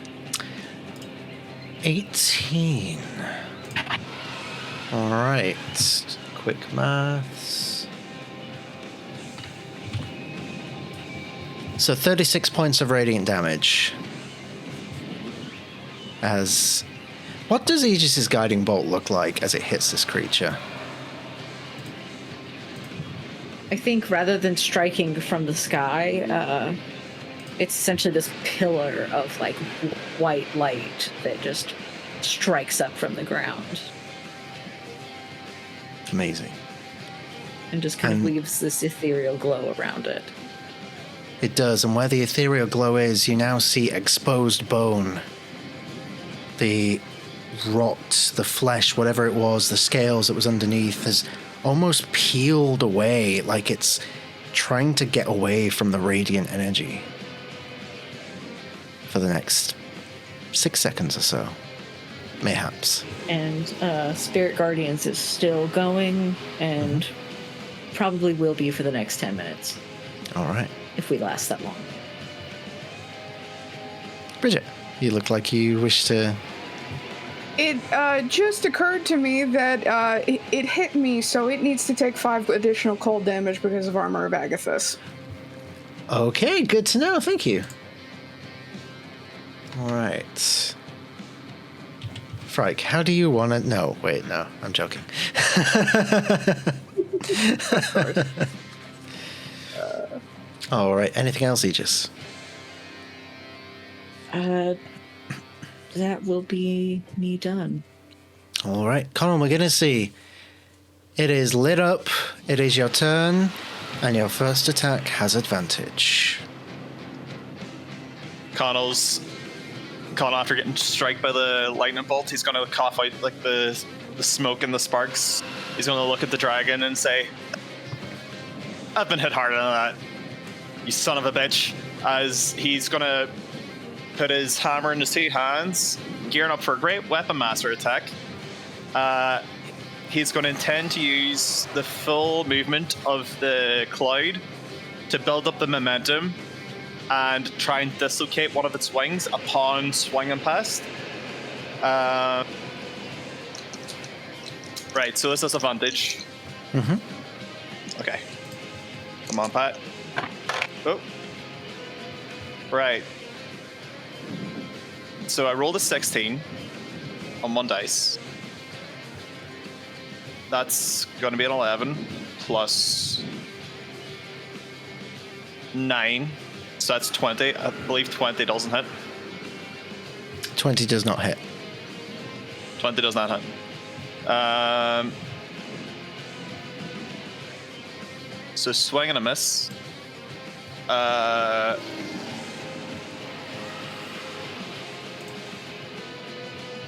So because I missed it this time, because I didn't hit the target, do I still have advantage on my second attack?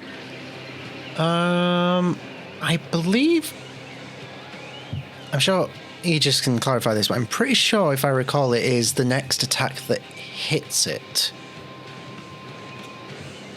Can you confirm that for me? Let's see. The next attack roll made against the target has advantage. The next attack rolled against the target. Yeah. Okay, so yeah, the advantage would be gone now. Okay. Come on. No, that's less.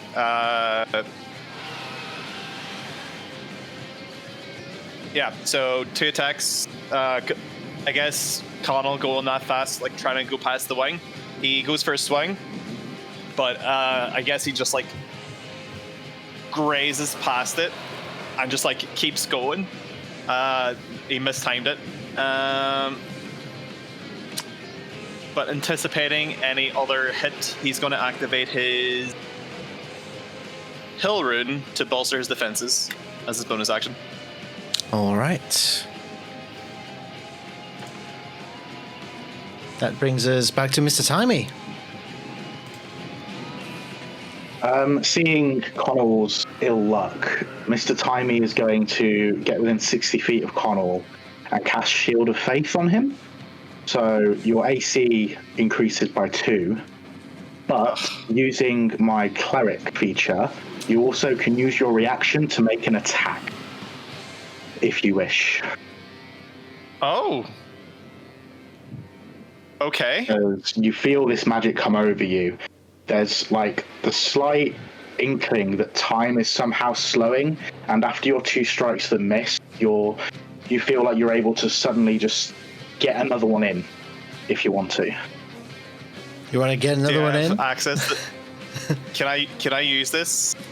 Does this have to be used right now, or can I wait until? I think it has to be used now. Yeah. So Relates of it's now so many or never. reactions. Fuck it, let's go. You guys can take care of yourselves.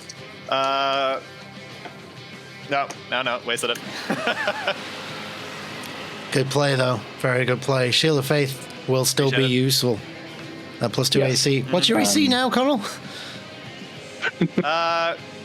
21.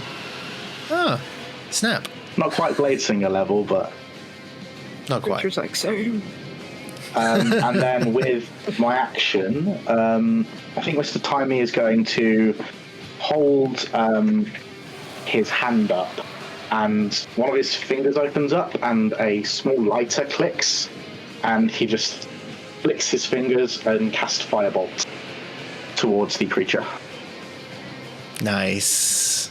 All right, go ahead and roll. Light himself a cigar there for a minute. That's not going to hit with a 16, never mind. The aim is true, and it's going for one of the heads, but the neck just sort of like coils out of the way, and the firebolt sails past, unfortunately. Okay. In that case, as it goes past, the firebolt is going to whirl back around as I use Seeking Spell, because I can do this after I've rolled and missed. Hell yeah. And it's going to sort of try and home back in. Mm-hmm. Natural 20. Let's go! Oh. So it sails around. It sails towards the head. The head bows out of the way and turns to look at you as the firebolt spins round and immediately clatters into the back of its head. Go ahead and roll damage. Am I doubling the dice, or am I doubling the total of the normal roll? QJ crit rules are maximum damage plus a normal roll. Okay. Hashtag no shitty critties.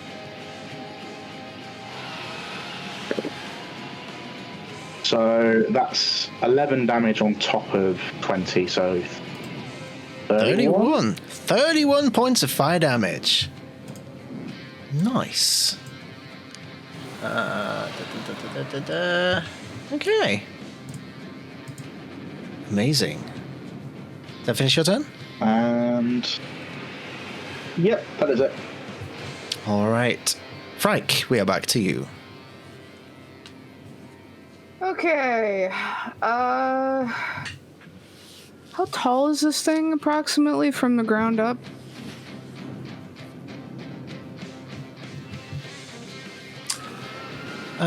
Let's have a look here.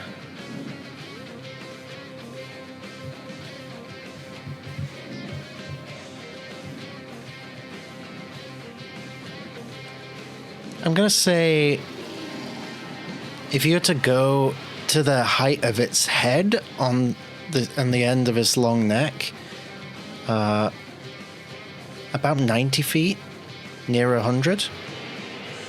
Ow. It's a big boy. Okay. Alright, if you'll humor me. Gonna, pull out the immovable rod and go for something innocuous enough, like finding an ankle or like a tail, and the intent is to essentially use the immovable rod as a stake in the ground, and with the axe attack try to knock it into the immovable rod, and it's essentially like pinning it to the ground. And that's the thought, because there aren't a lot of ways to use an immovable rod, but that was the thought I had. It's creative. I love it. Go ahead. Okay. Let's see what happens. We'll let the dice decide.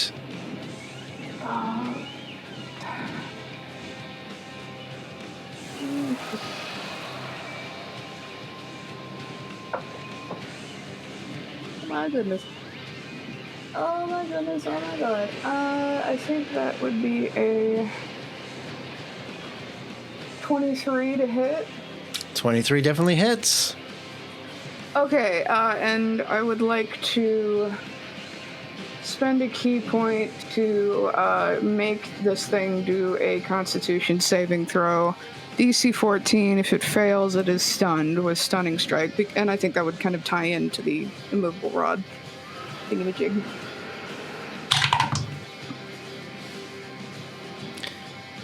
Natural 1. Oh my god!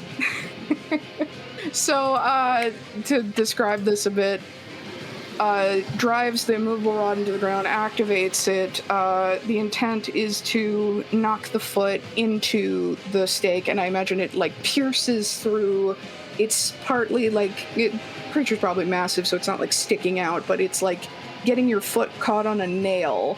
Only that nail is rooting you to the ground, and it is stunned until its next turn. Its next turn is next, but son of a bitch. Hey, I mean, it's a hell of a play with a. I love a unorthodox use of an immovable rod, so I'm here for it. And I didn't roll damage for the actual axe attack, but I rolled max damage. So it's 10 slashing. It's briefly stunned, and I think if it needs to escape, like the immovable rod, it does have to make a strength saving throw. Okay, so it's stunned until, is it the end of its next turn? Stunned until the end of my next turn, sorry. Okay, that's much better. Definitely better. But it can make a save at the end of its turn? I believe so, yes. All right, so we move to its turn. It is stunned. It will attempt to make the save. Was that a strength save? It is a strength save. Okay. A 15. You're off by about 15. DC to escape the immovable rod is 30. Fuck. Jesus. Okay, so, even, like, I think the only way it can get out is a natural 20, so it is stuck. Ooh, technically, it uses its action to make a saving throw, so that was the use of its action as well. Okay, excellent. So that brings us back to the top of the round. Point of order, while the creature is stunned, all attacks on it are at advantage. So do keep that in mind. Just before you take your turn, I just have another roll to make. I knew it. This is going too well. Aegis, over to you. I'm gonna try again on a guiding bolt. All right, go ahead.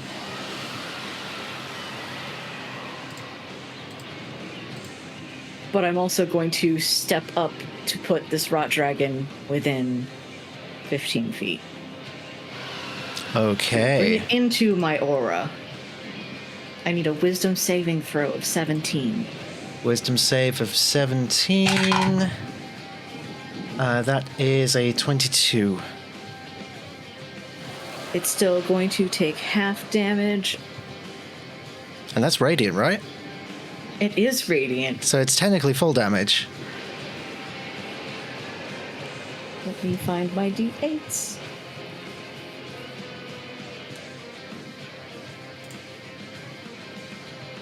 Okay.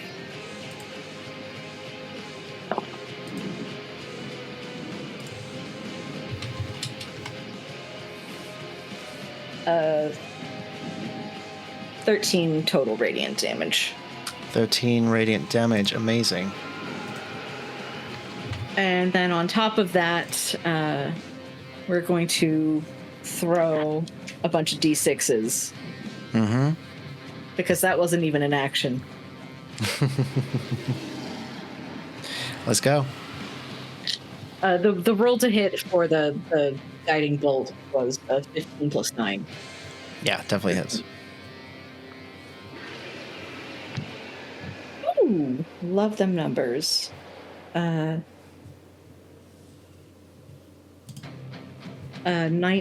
radiant damage.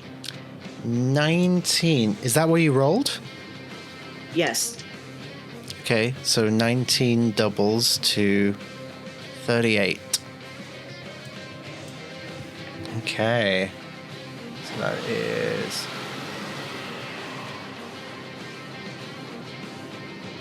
And if it weren't stunned, it would... the next attack is going to have advantage. Mm-hmm. It's glowing anyway, so it looks... Yeah. Yeah. Well, good news is it's no longer on triple figures. That's a line I borrowed from Phoenix Iwaki. Because he used that on us lately. Mm-hmm. Yes, he did. Yes, he did. Shout out to John. Love you, but also fuck you. Ain't that just the way? It be. All right. Colin, we're going to see. Okay, with it being stunned, and I've got 2 actions to try this with, I'm going to try and see if I can roll 17, because that's the minimum I need to hit this thing with Great Weapon Master. Okay, alrighty. So let's go Vegas. That is a 12. That is the highest number I rolled. That does not hit. So this is going to be a regular attack, because I want to hit this thing. You still have advantage. Yeah. That 12 is the higher number. Oh. So this is the second attack. That's a natural 20. Let's go! So starting off the bat, we're starting at 16 because of my Giant's dice and my regular attack. So that's starting 16 with an additional 10 from the dice and 5 from the bonus. So that is 16, 26, 31 points of bludgeon damage to the wing.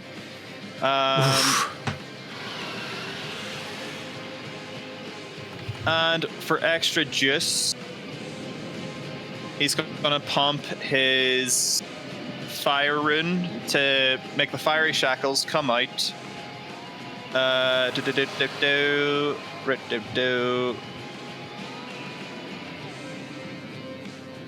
the more I level up, the more shit just scatters over this character sheet.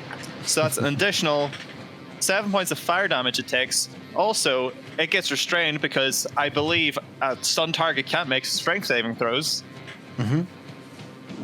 So you just see like the fiery chains come out from the hammer after it gets bonked, and they just wrap around this thing and kind of chain around, and they just keep going until something happens, I guess.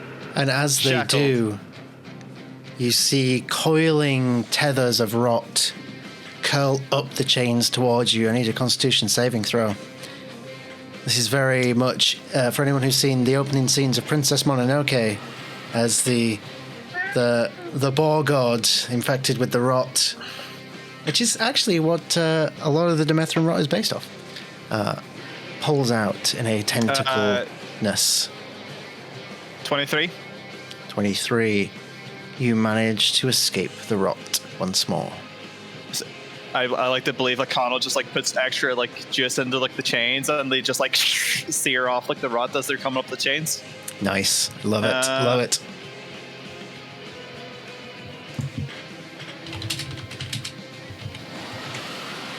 And as a bonus action, He's going to go for another hit. Why not? It's stunned and restrained. Let's go. 19. I'll take it. 19 to hit? So 19 plus my stuff. Oh, okay. Yeah, important clarifier. So that's like 28 to clarify. So on the dice, that is a measly 3 plus my stuff. So that's 8 points of bludgeon damage. Yeah. Okay. Another Constitution saving throw, On the please. wing. Yes, sir. Roll the 12 plus 8. That's filthy 20. Okay. You managed to escape the rot once more. All right. Mr. Timey. I was muted, sorry. So the fun thing about stun is not only does it fail strength, but it also fails its dex saves. So Mr. Timey, the centerpiece, his clock, is going to start whirring very loudly, and a lightning bolt comes out at 5th level. I took the pleasure of rolling the dice already. That's a total of 42 points of damage.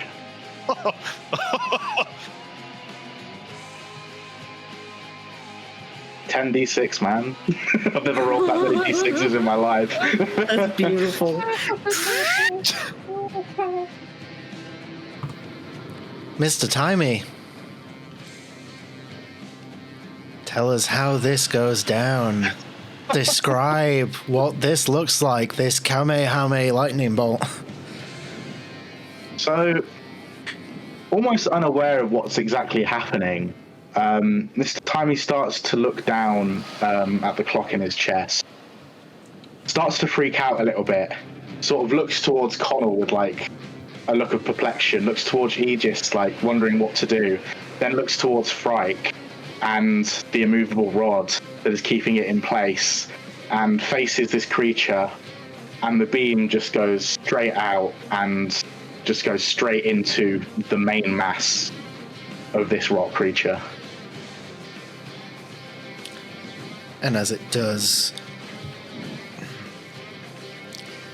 its form begins to lose structure, and it begins to just almost turn to goop as it slowly descends to the earth. And it lets out this baleful scream as it is reduced to mere mush on the ground.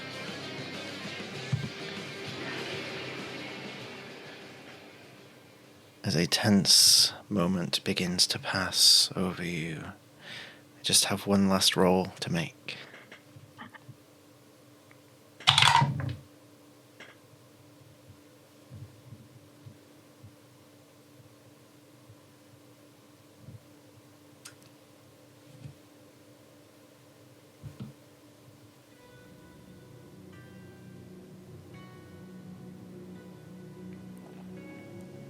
An eerie silence falls over the battlefield. Those of you with hearts that pump blood, you can hear your pulses in your ears in this moment of heightened stress.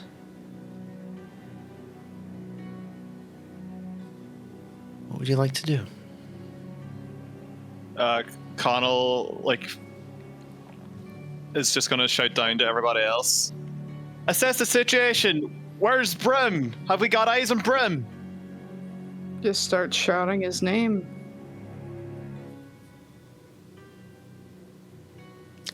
There's no response.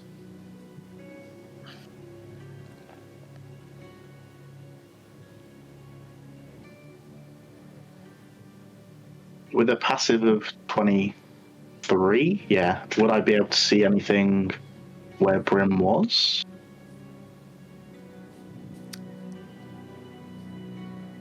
I mean, where Brim was is currently covered in a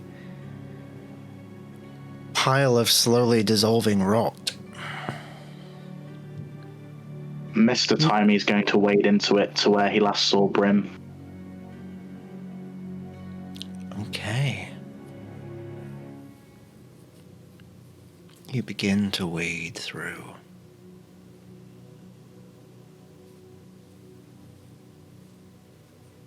Make me a Constitution saving throw.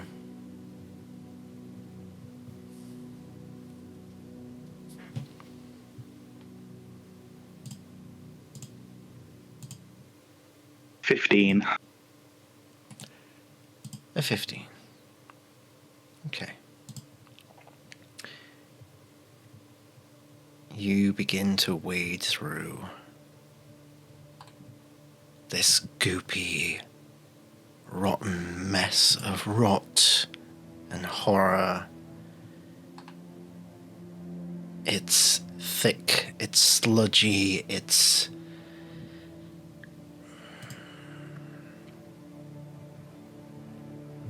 difficult terrain, we'll certainly say that much. You don't take any damage as you wade through. But for the rest of the group watching, and perhaps you just seeing this first, you see some of the metal begin to darken in areas of Mr. Timey's exterior somewhat.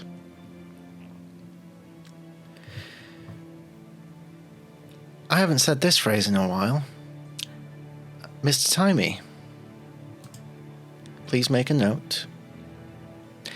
You have 1 level of corruption. Now, mechanically speaking,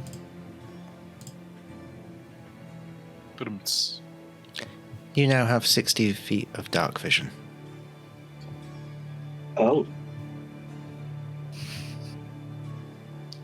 Connell takes a bath on it. I would not advise that.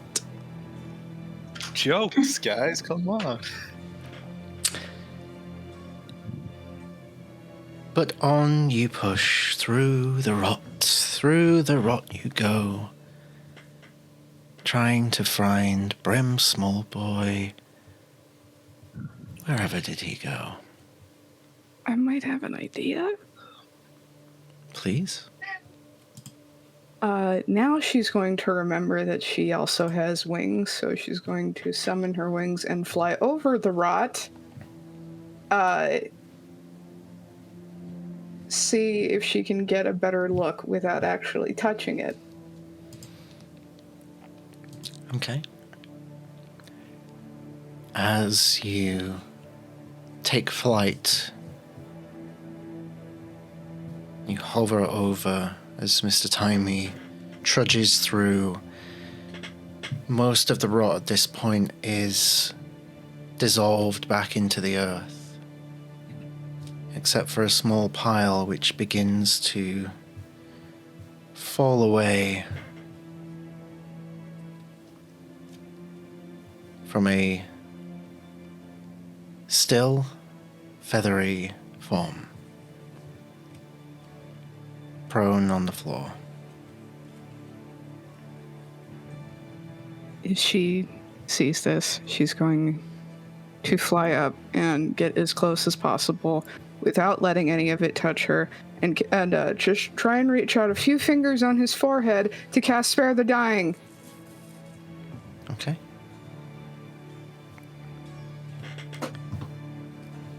You fly overhead, Mr. Timey reaching at the same time. We go back into bullet time in this tense moment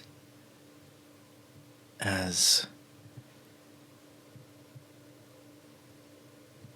you reach out your hands, your fingertips making contact with Brem. His body cold. You feel the magic leave your fingertips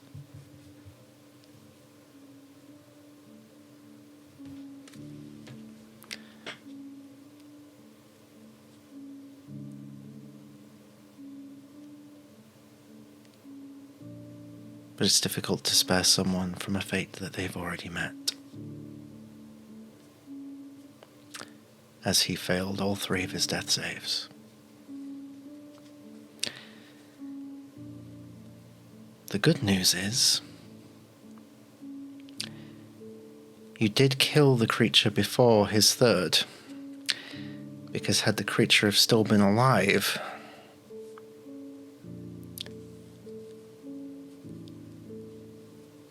things would have been much worse.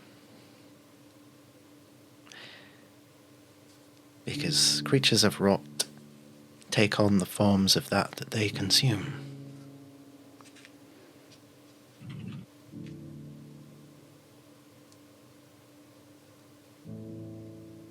And as the last of the rot dissolves away,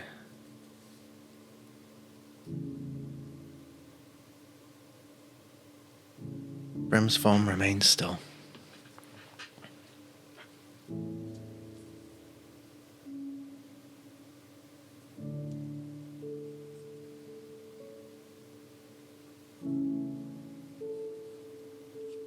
Any thoughts of recovering the immovable rod? I think forgotten. She really isn't thinking about the rod even. She races up and picks him up and cradles him to her chest, and she just... No. Brim. Why not you, Brim? No. Please, no.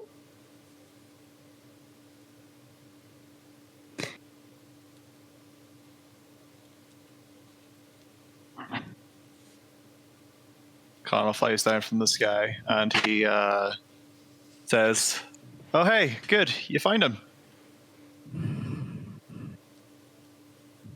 I think you immediately see the look on Fryk's face and you know what it means. Oh. Oh no.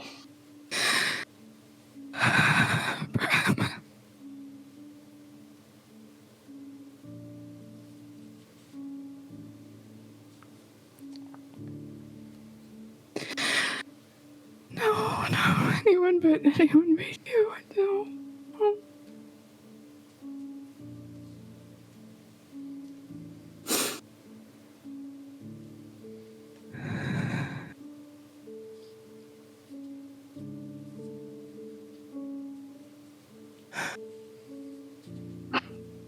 She doesn't let go. He just steps up. Oh, sorry. Go ahead. And there's just tears streaming down his face.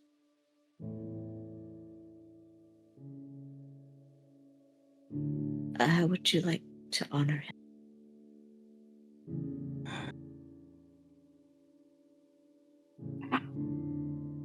I never ask what he would like, but his family. Yeah, he has family in Roshan's Rise if it's still here. If it's still here, oh God, please let his home still be here. He needs to be with his family. His parents.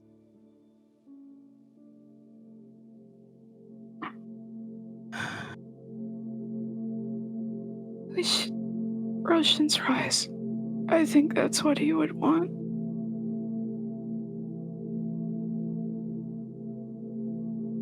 Connell puts his hand on Brim's head. He was a fighter till the very end.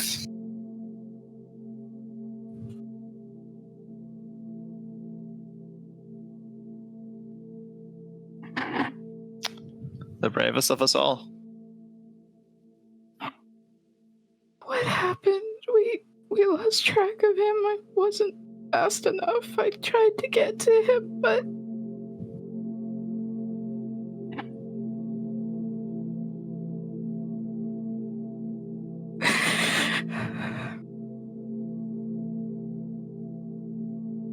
I wasn't fast enough. And she's going to repeat that. Connell's just going to put his arms around her. We weren't fast enough.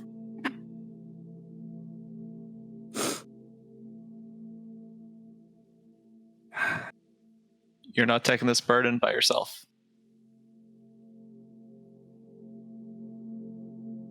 The weight of the dead remain on the living.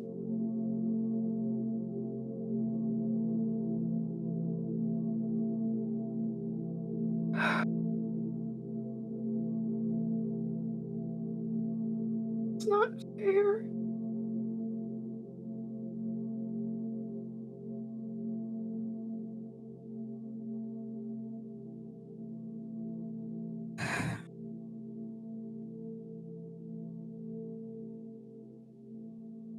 She's just sinking to her knees and reaching through her pack. She's gonna take out some of the bandages she used to use to wrap her wrists and her ankles, and going to wrap him in a tight bundle. And make sure he's secure now, because she was unable to make sure he was secure when it mattered most. Where is Roshan's Rise? It's like super north from here. Northeast. Past the mountains. Do you think we could make the journey within 10 days?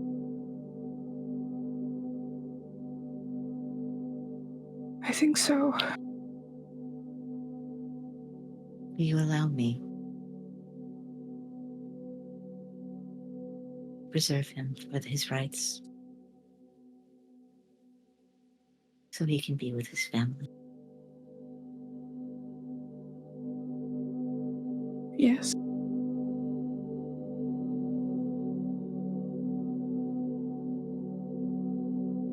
You just will basically reach into his pack and begin ritually casting Gentle Repose. Essentially putting like a ring of salt around the body and finishing leaving a coin up on each eye.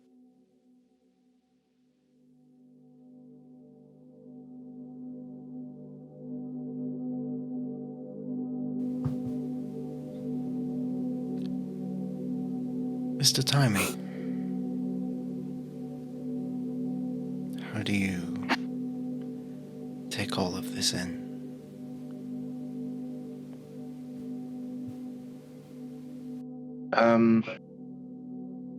Mr. Timey is going to watch almost from an outside perspective.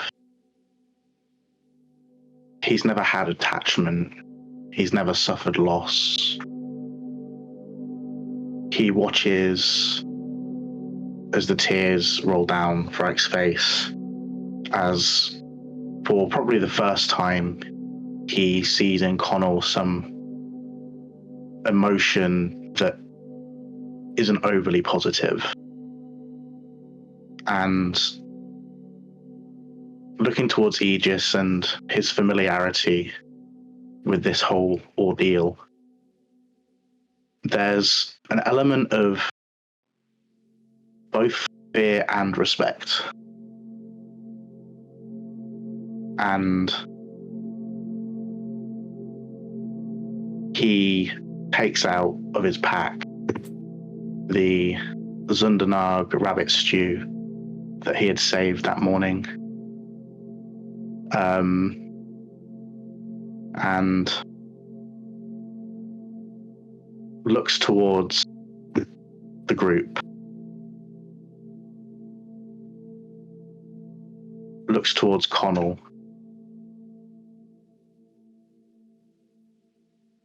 Well, you must be rather famished after that ordeal.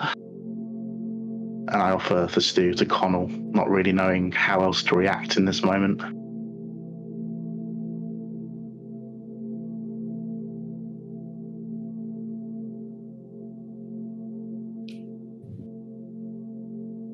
Hang on there for a while. I'm not hungry at the moment.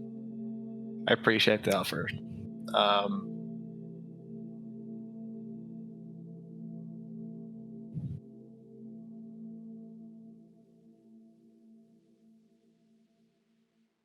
We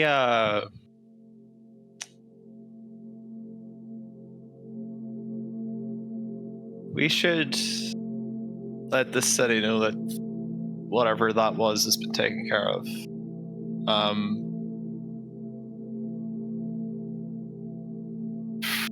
Maybe it's a good idea, instead of going back to the inn, that we go to my mom's house just to have a bit of privacy from it all.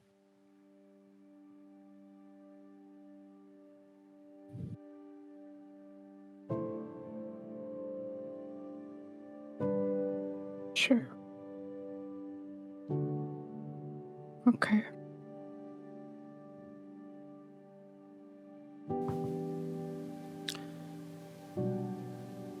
Around about this time, as the rest of the world surrounding you begins to fade back in from this moment, you hear footsteps, soldiers arriving to assess the situation. Thrasham arriving, barking out orders, immediately seeing the scene in front of him, reading the expressions on everyone's faces, seeing the small bundle. It doesn't take him more than a couple of moments to put two and two together.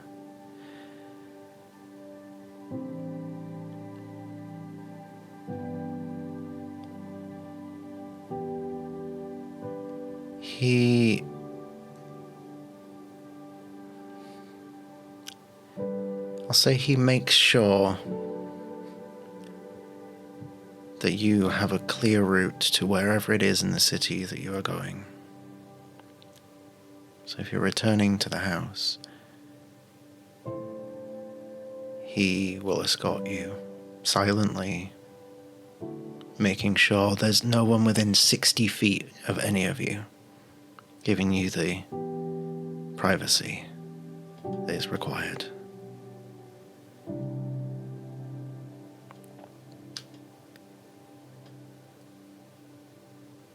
As you reach the empty house once more,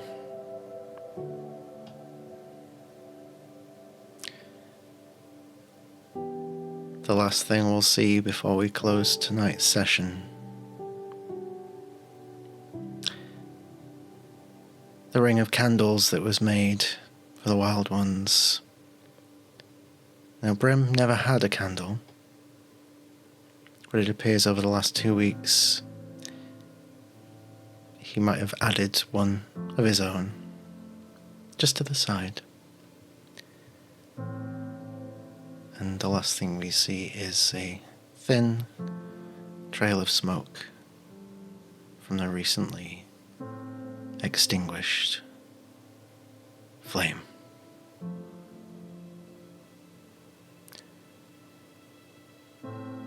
And that's where we'll wrap things up for tonight.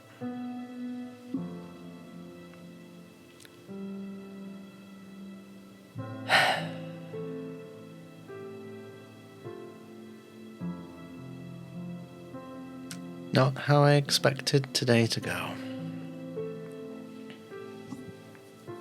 Pat woke up and chose violence, everybody.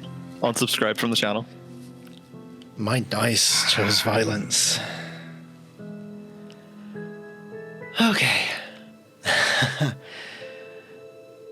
Okay. This will be interesting. Sorry in advance, Mai, when you catch up. I feel like I am now on borrowed time. I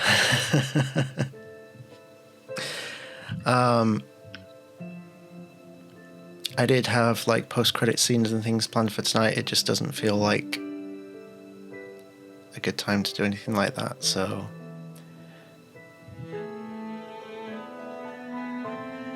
we'll just wrap up. Now we can either do our usual, reintroduce ourselves, plug anything we got to plug, or go through favourite moments, or we can just end. Whatever you feel is appropriate, given the circumstances.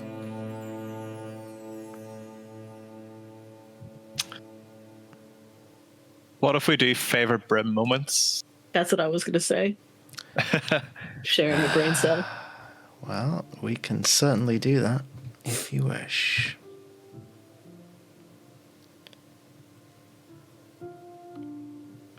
Okay.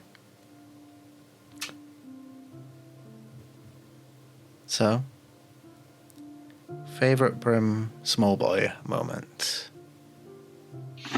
Connell, you suggested it. You can start us off. Hello, everybody. I'm Patrick, aka Pattoons.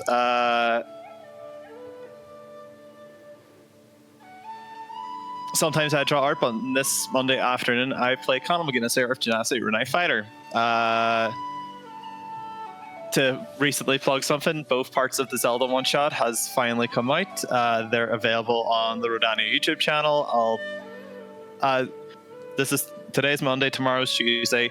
I'm going to start doing streams and breaking down like how I went about like animating and doing all that stuff and whatnot. So keep an eye out for that. Favorite Brim moments. What I loved about Brim is the fact that like he was a character I very was apprehensive about whenever he first showed up, because I've had a very rough experience with DM NPCs, and just the idea of like one creeping in, I was just like very hesitant. But there's something about like the silly comic relief character that just like wiggles his way into your heart somehow, and he just has a way to stay. And like the fact that it's the first ever thing that I've drawn that's received a plushie. Actually, yeah, the fact that Brim is a plushie is probably my favorite Brim moment, because like it's the first thing I've ever drawn that's in a 3-dimensional form. But yeah, Brim is a wild one. He's gonna go down with the greats that was once with us on this campaign. So yeah, that's me. All right, thank you.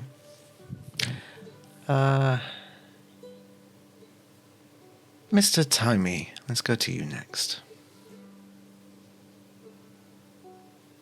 Hi, I'm traumatized. I've been Mr. Timey. But yeah, in all seriousness, I'm Artie the Halfling. I don't have much to plug, apart from to say that if you like PNG Tuber, my wonderful partner Fox Spotter is the creator, the mastermind. So go show her some love if you can. She streams her art. She's pretty good at it, I think. So, as for favorite Brim moment, I don't have a lot of interaction with Brim. I'm still watching the 50 episode backlog of Rhódania, because I joined in pretty much, I think it's episode 30 something when the tournament started. That was my first moment of Rhódania. But one thing that I will say on behalf of Brim and about Brim is that every time he came into the sessions, there was so much adoration and love and laughter regarding his character. And of a fashion, especially with episode 51, where there was the aftermath of everything.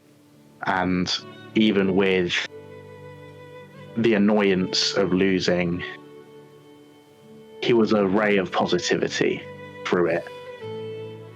And I think, in a way, the Wyld Ones has lost some of its glue with Brim's unfortunate passing.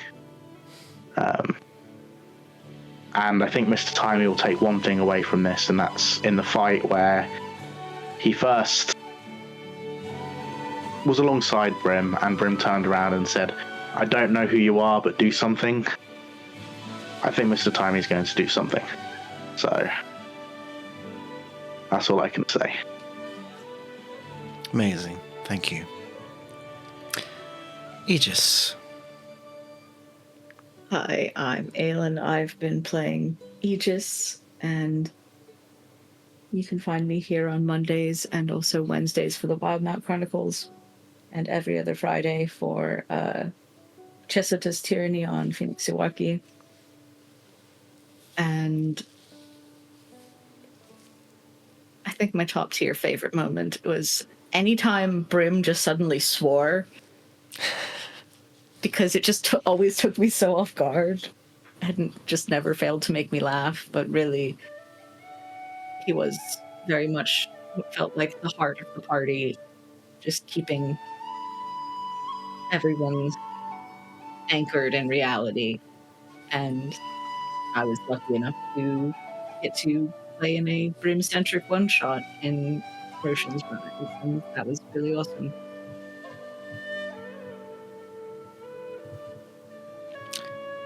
Yeah. That seems like such a long time ago as well. Thank you so much.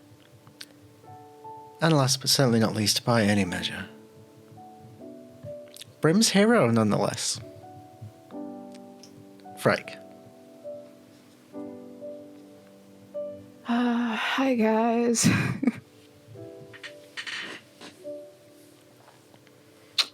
I'm Bridget. I've been Frike, Way of the Long Death, Shatterkai, Monklock.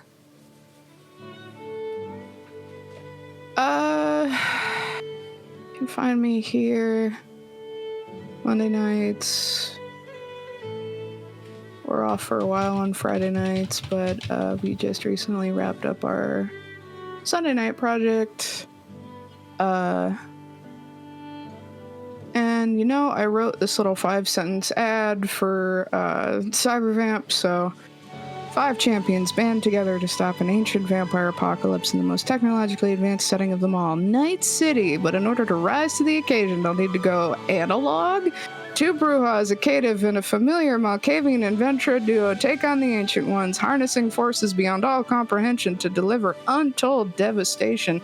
Can the Coterie survive the onslaught? Coming mid-May, tune into Quest Junkies for Cybervamp 2134, Night City by Night.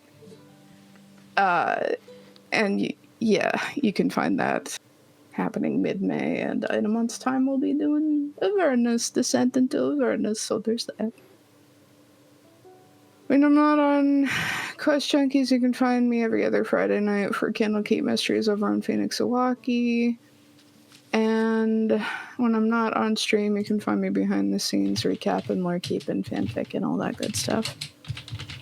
And yeah, I don't think I could pick just one favorite Brim moment.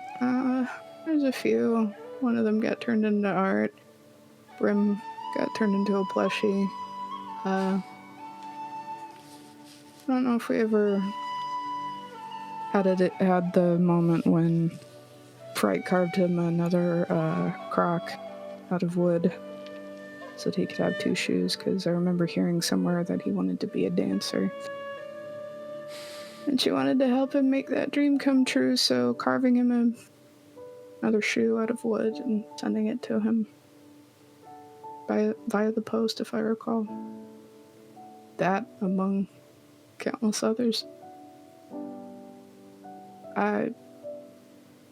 He just had a lot of life. And that's me. Thank you. I have been Patch, the ever mournful Dungeon Master. I played everybody else, but on Mondays I have had the pleasure of portraying the role of Brim's small boy. Everyone's favourite small boy. You can find me here every Monday, Wednesday on Quest Junkies, soon every Sunday as Descent into Avernus starts up, plus all the pre-recorded stuff we've got. Lots of things. Just check the Discord, check the socials. Now's not the time for me to spout about all that. Every moment I had playing Brim was a favourite moment because of what Brim was to me. Because historically, as a DM, I have a habit of making NPCs where my parties tend to have the first reaction of, okay, this guy is sus as fuck. What's Patch doing? What's he planning? The fuck? And with Brim, I just wanted to make a silly little guy that was the party's friend. That was literally the job description. And I think we got it. You know? I had more planned for Brim. I had a lot planned for Brim, and you know, death isn't necessarily the end in D&D. There's ways to circumvent it. But we'll see what the dice have in store for us. Because I certainly didn't expect it to go this way, but you know, I always say the dice tell the story.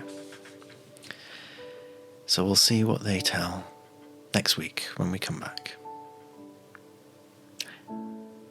So, all the love to you at home. All the love to you at the table.